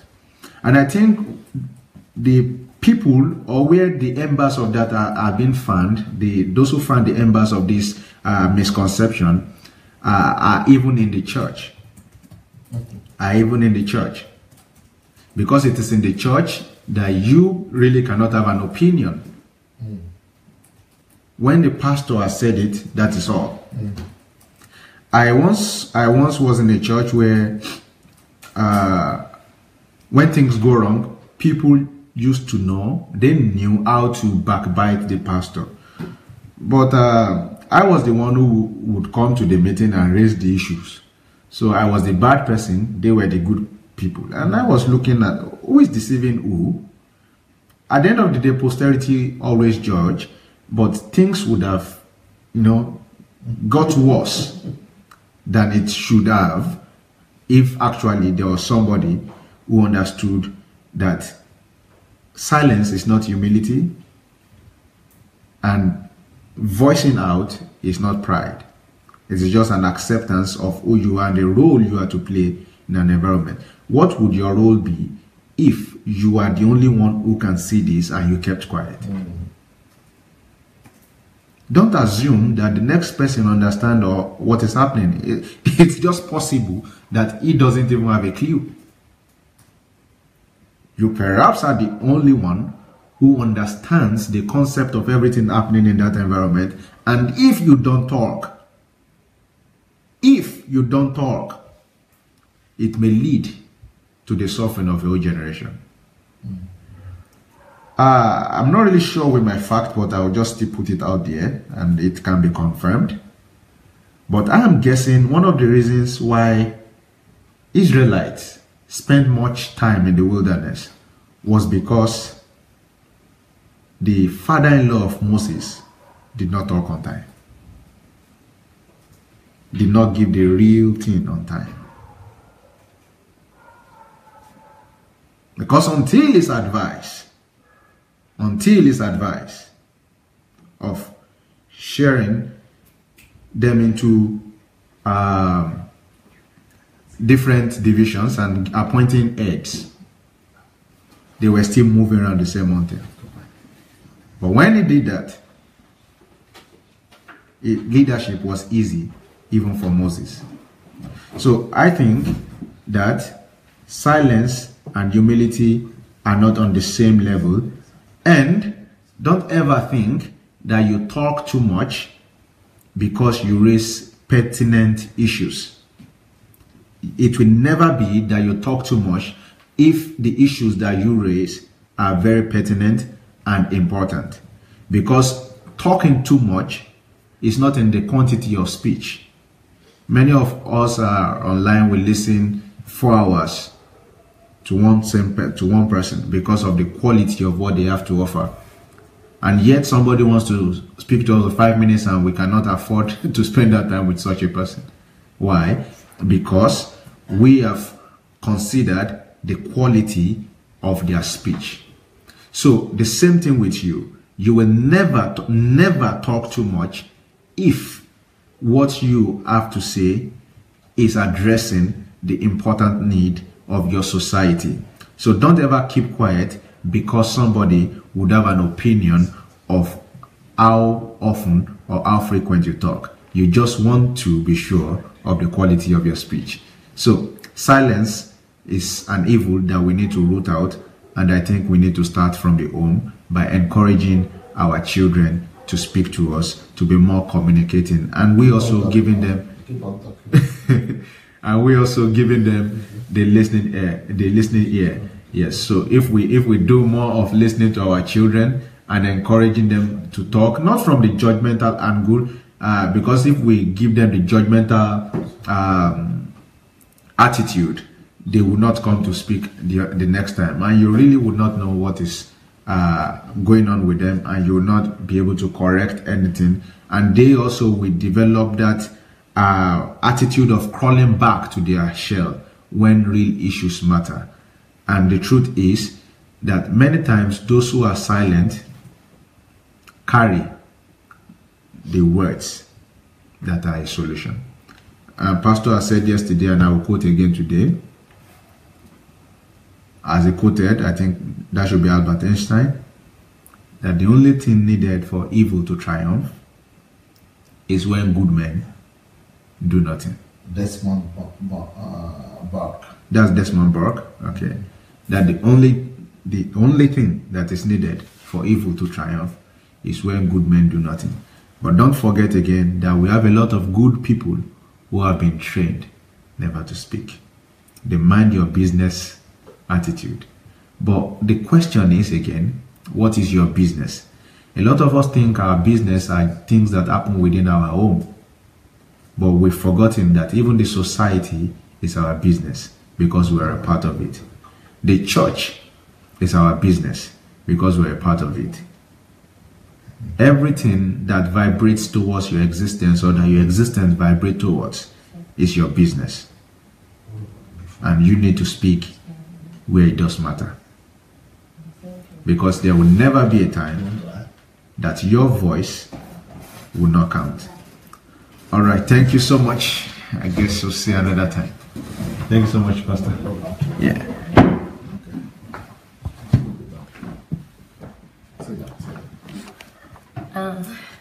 Just one more thing, because I wanted to say this and I never had the opportunity.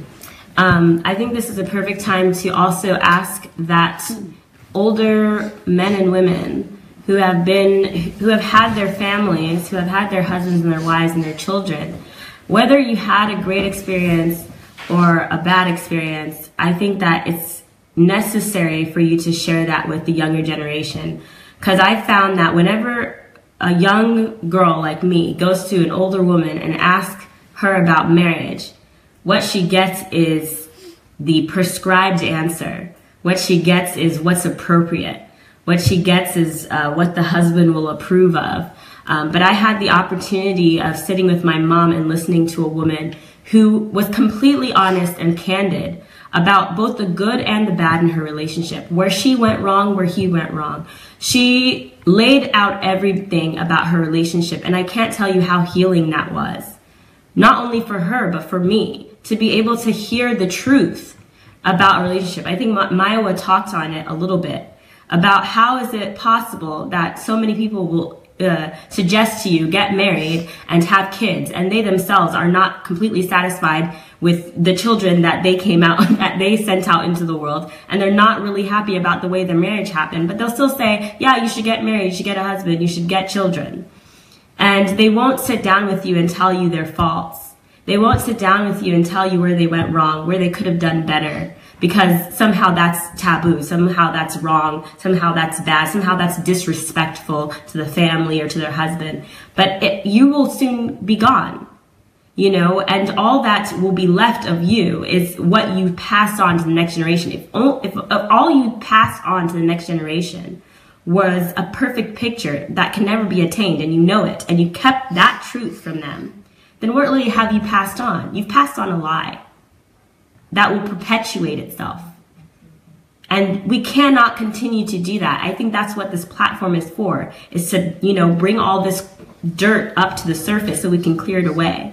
And I would say that one of the biggest things that is so hard for a young person to constantly be worried about certain parts of their future and not to have anybody to be honest with them.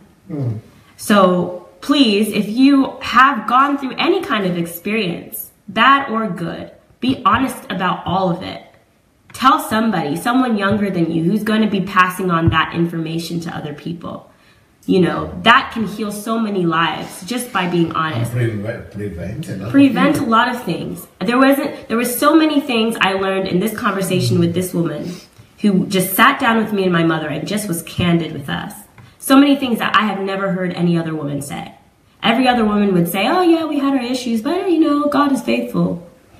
And that's it. Yes, you had issues. So what were the issues? What happened? What could you done? What you could have done better? Like where were the places that you went wrong? You know, how did you get there? What did you learn from that situation? You know, like we don't have class for that. There's nothing in school that teaches us that. No Bible school sits you down and says, hey, these are the common issues that happen in marriages and these are how they get there. Nobody does that. It's up to us to take our experiences. You know, I talk a lot about how I'm an actress. You know, that's what art and drama is. Art and drama is to expose humanity to itself and say, this is the truth of the situation. Don't be the same, or be the same. Be good like this, or be better than this. You know, and that's who we are to each other. That's who human beings are to each other. We have not been given a manual for life. We've been given one another. So let's take on our responsibility by sharing our experiences. So thank you. Anybody want to say? Yes, sir. Yeah, please. Please, come on. We still have a woman's view here. This is mommy of Anu. This is Anu's mother. Please have your seat, mommy. Have your seat, mommy. Hello, everyone. I'm so happy to be among you tonight, and I'm being blessed by what Daddy Sunday did. Pastor Sunday. What Pastor Sunday has been saying actually is a nice thing for someone to speak out. Silence is not too good. And why? By talking, you are giving some others to learn more from you. Yes. But by keeping it within you, you are doing a great harm. Yep. You know, while he was talking about raping, many have been involved, and which they kept silent.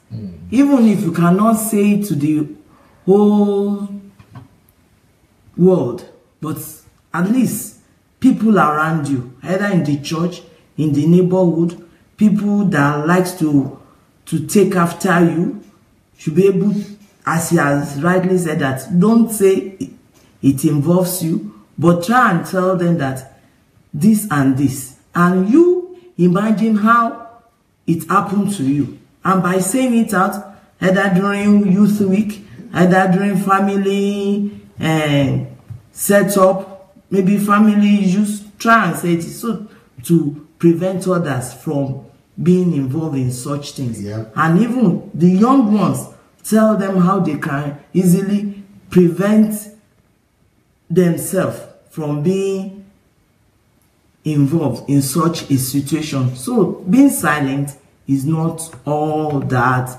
good. Even it is good, because Bible says when you know good thing and you refuse to do it, it is a sin.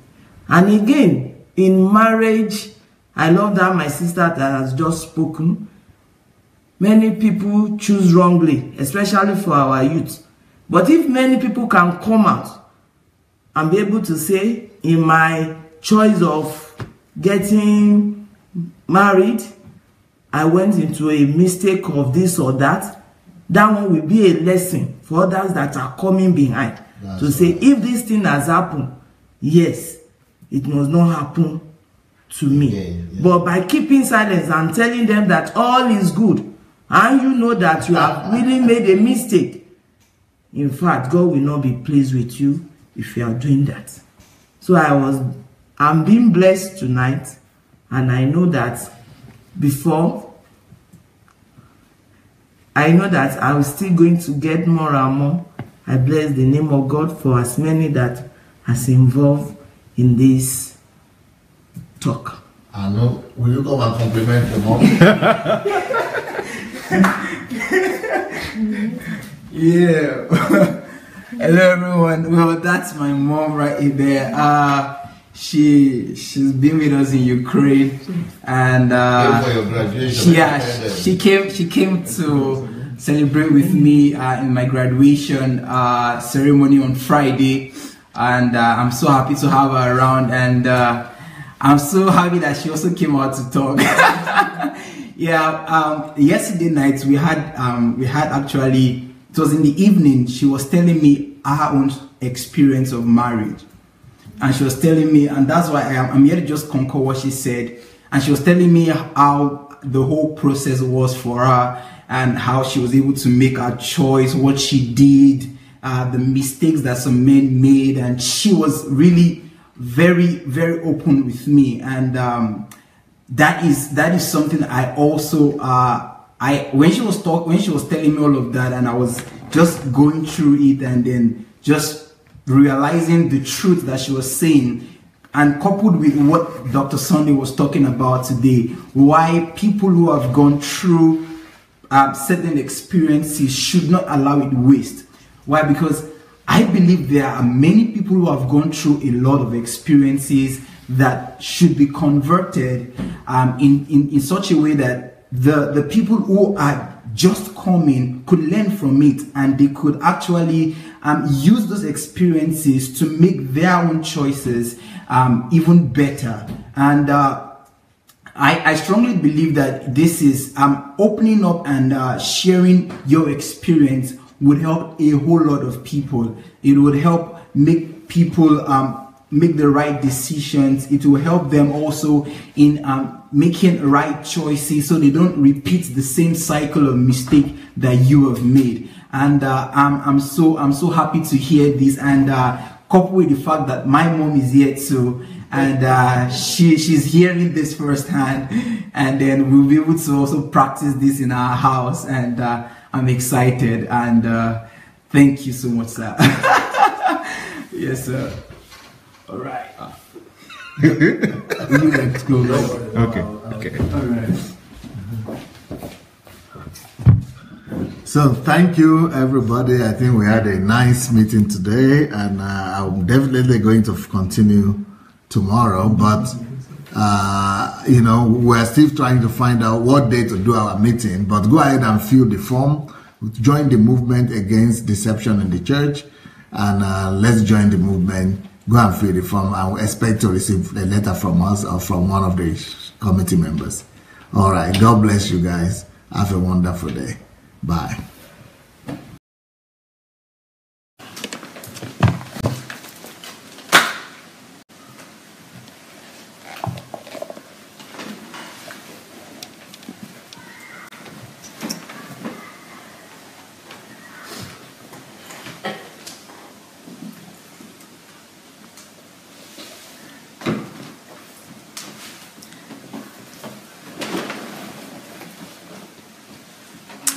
Good evening, Adeleke. How are you today? Good evening, Rochelle White. Bless you, bless you, bless you. Yomi Adedeji, good evening. Ojokwelume, good evening. Adaora IJ, good evening. Ngozi, evening. Volker, good evening. Adeola Disu, good evening. Patty, good evening.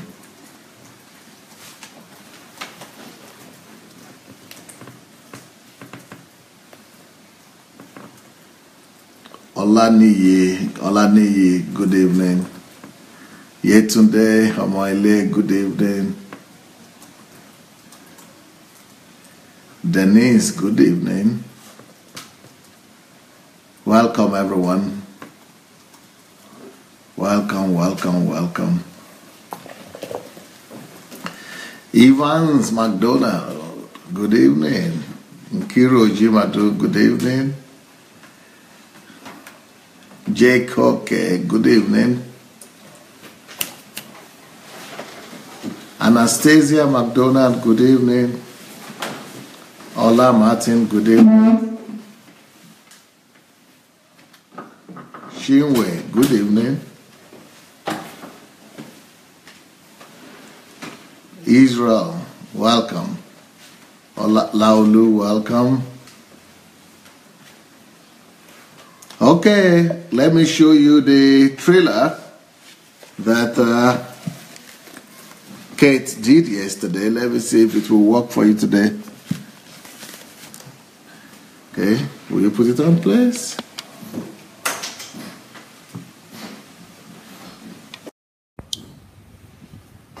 No, you need to make it up and straight. Yeah. Yes. I can't see it's supposed to have volume, isn't it?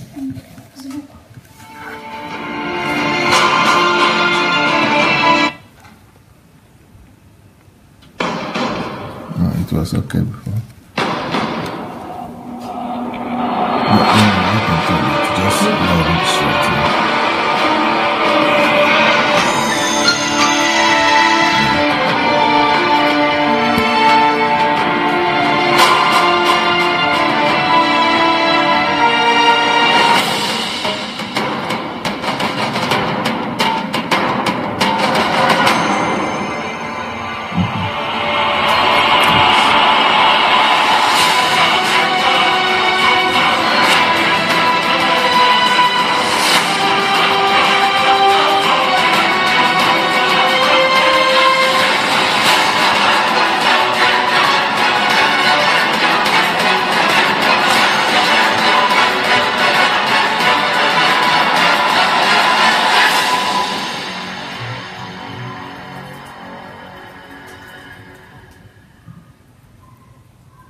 Well, that's that. The plague of silence.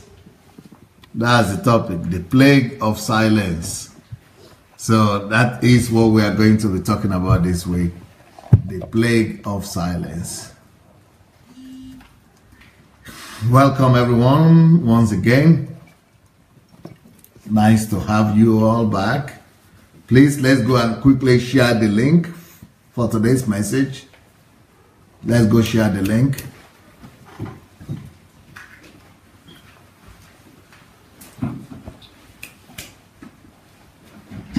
Let's go share the link.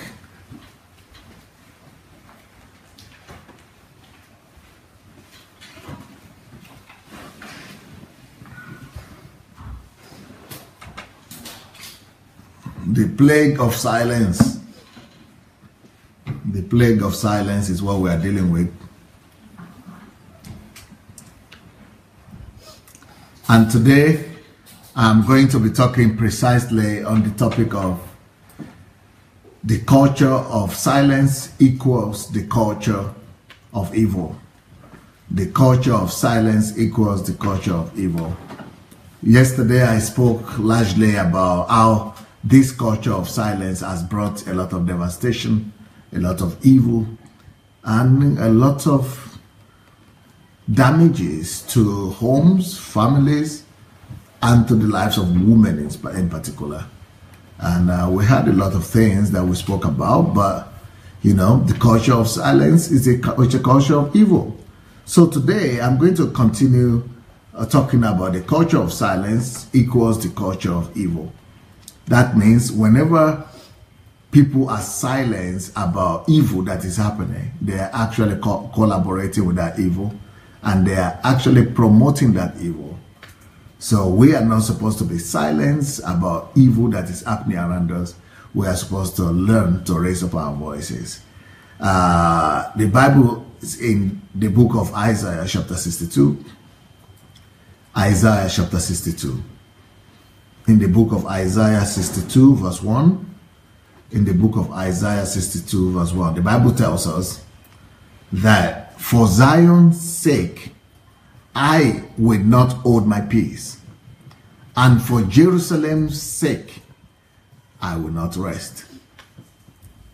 For Zion's sake, I will not hold my peace. And for Jerusalem's sake, I will not rest until her righteousness goes forth as brightness and her salvation as a lamp that burns. I really want to use this opportunity to commend some of the people who are not only listening to me, but people who have started practicing this truth that we are talking about. Especially I want to commend one of my very, very proud disciple that I'm very, very proud of. And this is a lady disciple. Can you believe it that a week doesn't pass by without me going to listen to this lady? I go to listen to her every week. And because she is, in fact, when I listen to her, I feel I'm listening to myself. She is so, in fact, I'm thinking, I don't know how she did it, but she is so much in sync with Dr. Sunday Adelaja. It's almost like she's the female version of Dr. Sunday Adelaja. So because I listen to her every week, so this week, yesterday, or was it today, I decided to go listen to her, what she has to say. And I see that she's taking it to another level, especially supporting this message on not being silent. The lady I'm talking about is Ogenetega. Her name is Ogenetega Adogbeji. Ogenetega. If you don't know her, or our Facebook page, please go look for her. Ogenetega Adogbeji. You just need to look for her. I don't know if she's on or not, but go anything you want to do. Her name is very complex for somebody who is not from our area to be able to, you know, it's not unless you see her, if she's on, maybe somebody could write her name down. You know, the last one she just did, now that is strong. She was preaching on 3 kilometers church. I couldn't believe it. She just went for it. She's a revolutionary. That lady, she's going to leave a name in the annals of history. Believe me. You know, just try it. You know, just put a name in the video section and then write your Ogenetega videos, or the name will automatically come up. Ogenetega Adogbeji videos. She has my photograph actually in as a page photograph. I mean, not my photograph, it's the Kingdom Driven Life, my book, because she had done a series on that as well. So this lady is just a wow lady. She's just a wow lady. I mean, in fact, I just beg you guys, go and be listening to her. She is something else. So I just want to commend someone like that, and other people who have been supporting this message by, you know, raising their voices, and you know, letting people know that, you know, all of us, the only way to eradicate evil from our world and society is to raise our voice, is to actually talk. We need to talk. If we don't talk, nothing changes. We need to begin to talk. It is only when we talk that we are going to be able to change something in this world. So, okay, she's here. All right, she's here. Ogenetega Adogbeji is here. Yeah, that's her name right there. You see the yellow photograph picture there? That's her. Yeah, you remember that name. You know, you will thank me later. You will thank me later. So, but the one, you know, she is, I mean, if we just need 1,000 people like her. If we have 1,000 people like her who are going to be talking, who are going to be doing their own program and just exposing issues that are happening, raising issues and exposing issues, we are going to drive out all the deceptive pastors out of town. We are going to remove most of the deception from the church. Believe me, if we have as many people as Tega all over, everybody just talking about the topics that God put in their heart, about the topics that touch them. Don't just talk in your own kitchen. Don't just talk in your own house, in your parlor, with your husband, with your children. You know, be bold in God. You know, rest in God. Hide yourself behind Christ. Hide yourself in God and go by faith. Step out and begin to speak for Him. And you will not believe what God will be doing through all of us put together. So this deception against, this movement against deception, if you have not yet registered, go find the movement on Facebook and the group. It's called Movements Against Deception in the Church. You go find it and go listen. Go register, because on Saturday, now we have decided that it is on Saturday, we are going to hold our next meeting, and we are going to invite both the ambassadors and the committee members. Last time we mainly invited the committee members, but this time we are going to invite both the ambassadors and the committee members. So if you don't register, though, we cannot invite you. So go register for that movement, for the movement against deception in the church. If you register, and if you know, I think they are going to pin the form here, and you could follow the link in here in the comment section and go and fill it out. And we are going to invite you. It's going to be 12 midday, 12 o'clock midday Saturday. So we are going to have it might not be on Facebook. We are going to have a conference room. So in the conference room, we are going to have this meeting with all of us. So get ready, put your plans together, and make sure that you are able to make it. It's going to be a long meeting. At least it's going to be for 3-4 hours. So get ready for that meeting. It's going to be an organizational meeting. So anyway, the culture of silence is a culture of evil. Isaiah 62 verse 1, for Zion's sake, I would not hold my peace.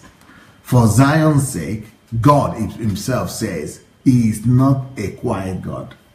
So God himself does not support the culture of silence, because God knows that the culture of silence is the culture of evil. So because God himself knows this truth, He will not be a partaker. He will not partake in the culture of silence, to silence and to sweep matters under the carpet, under the rug, and then keep quiet. So God himself, identifies himself, and since it's our God, we are made in His image. We are supposed to be just like Him. And what God is saying, that for Zion's sake, I will not hold my peace. For Zion's sake, I will not hold my peace. I think we need to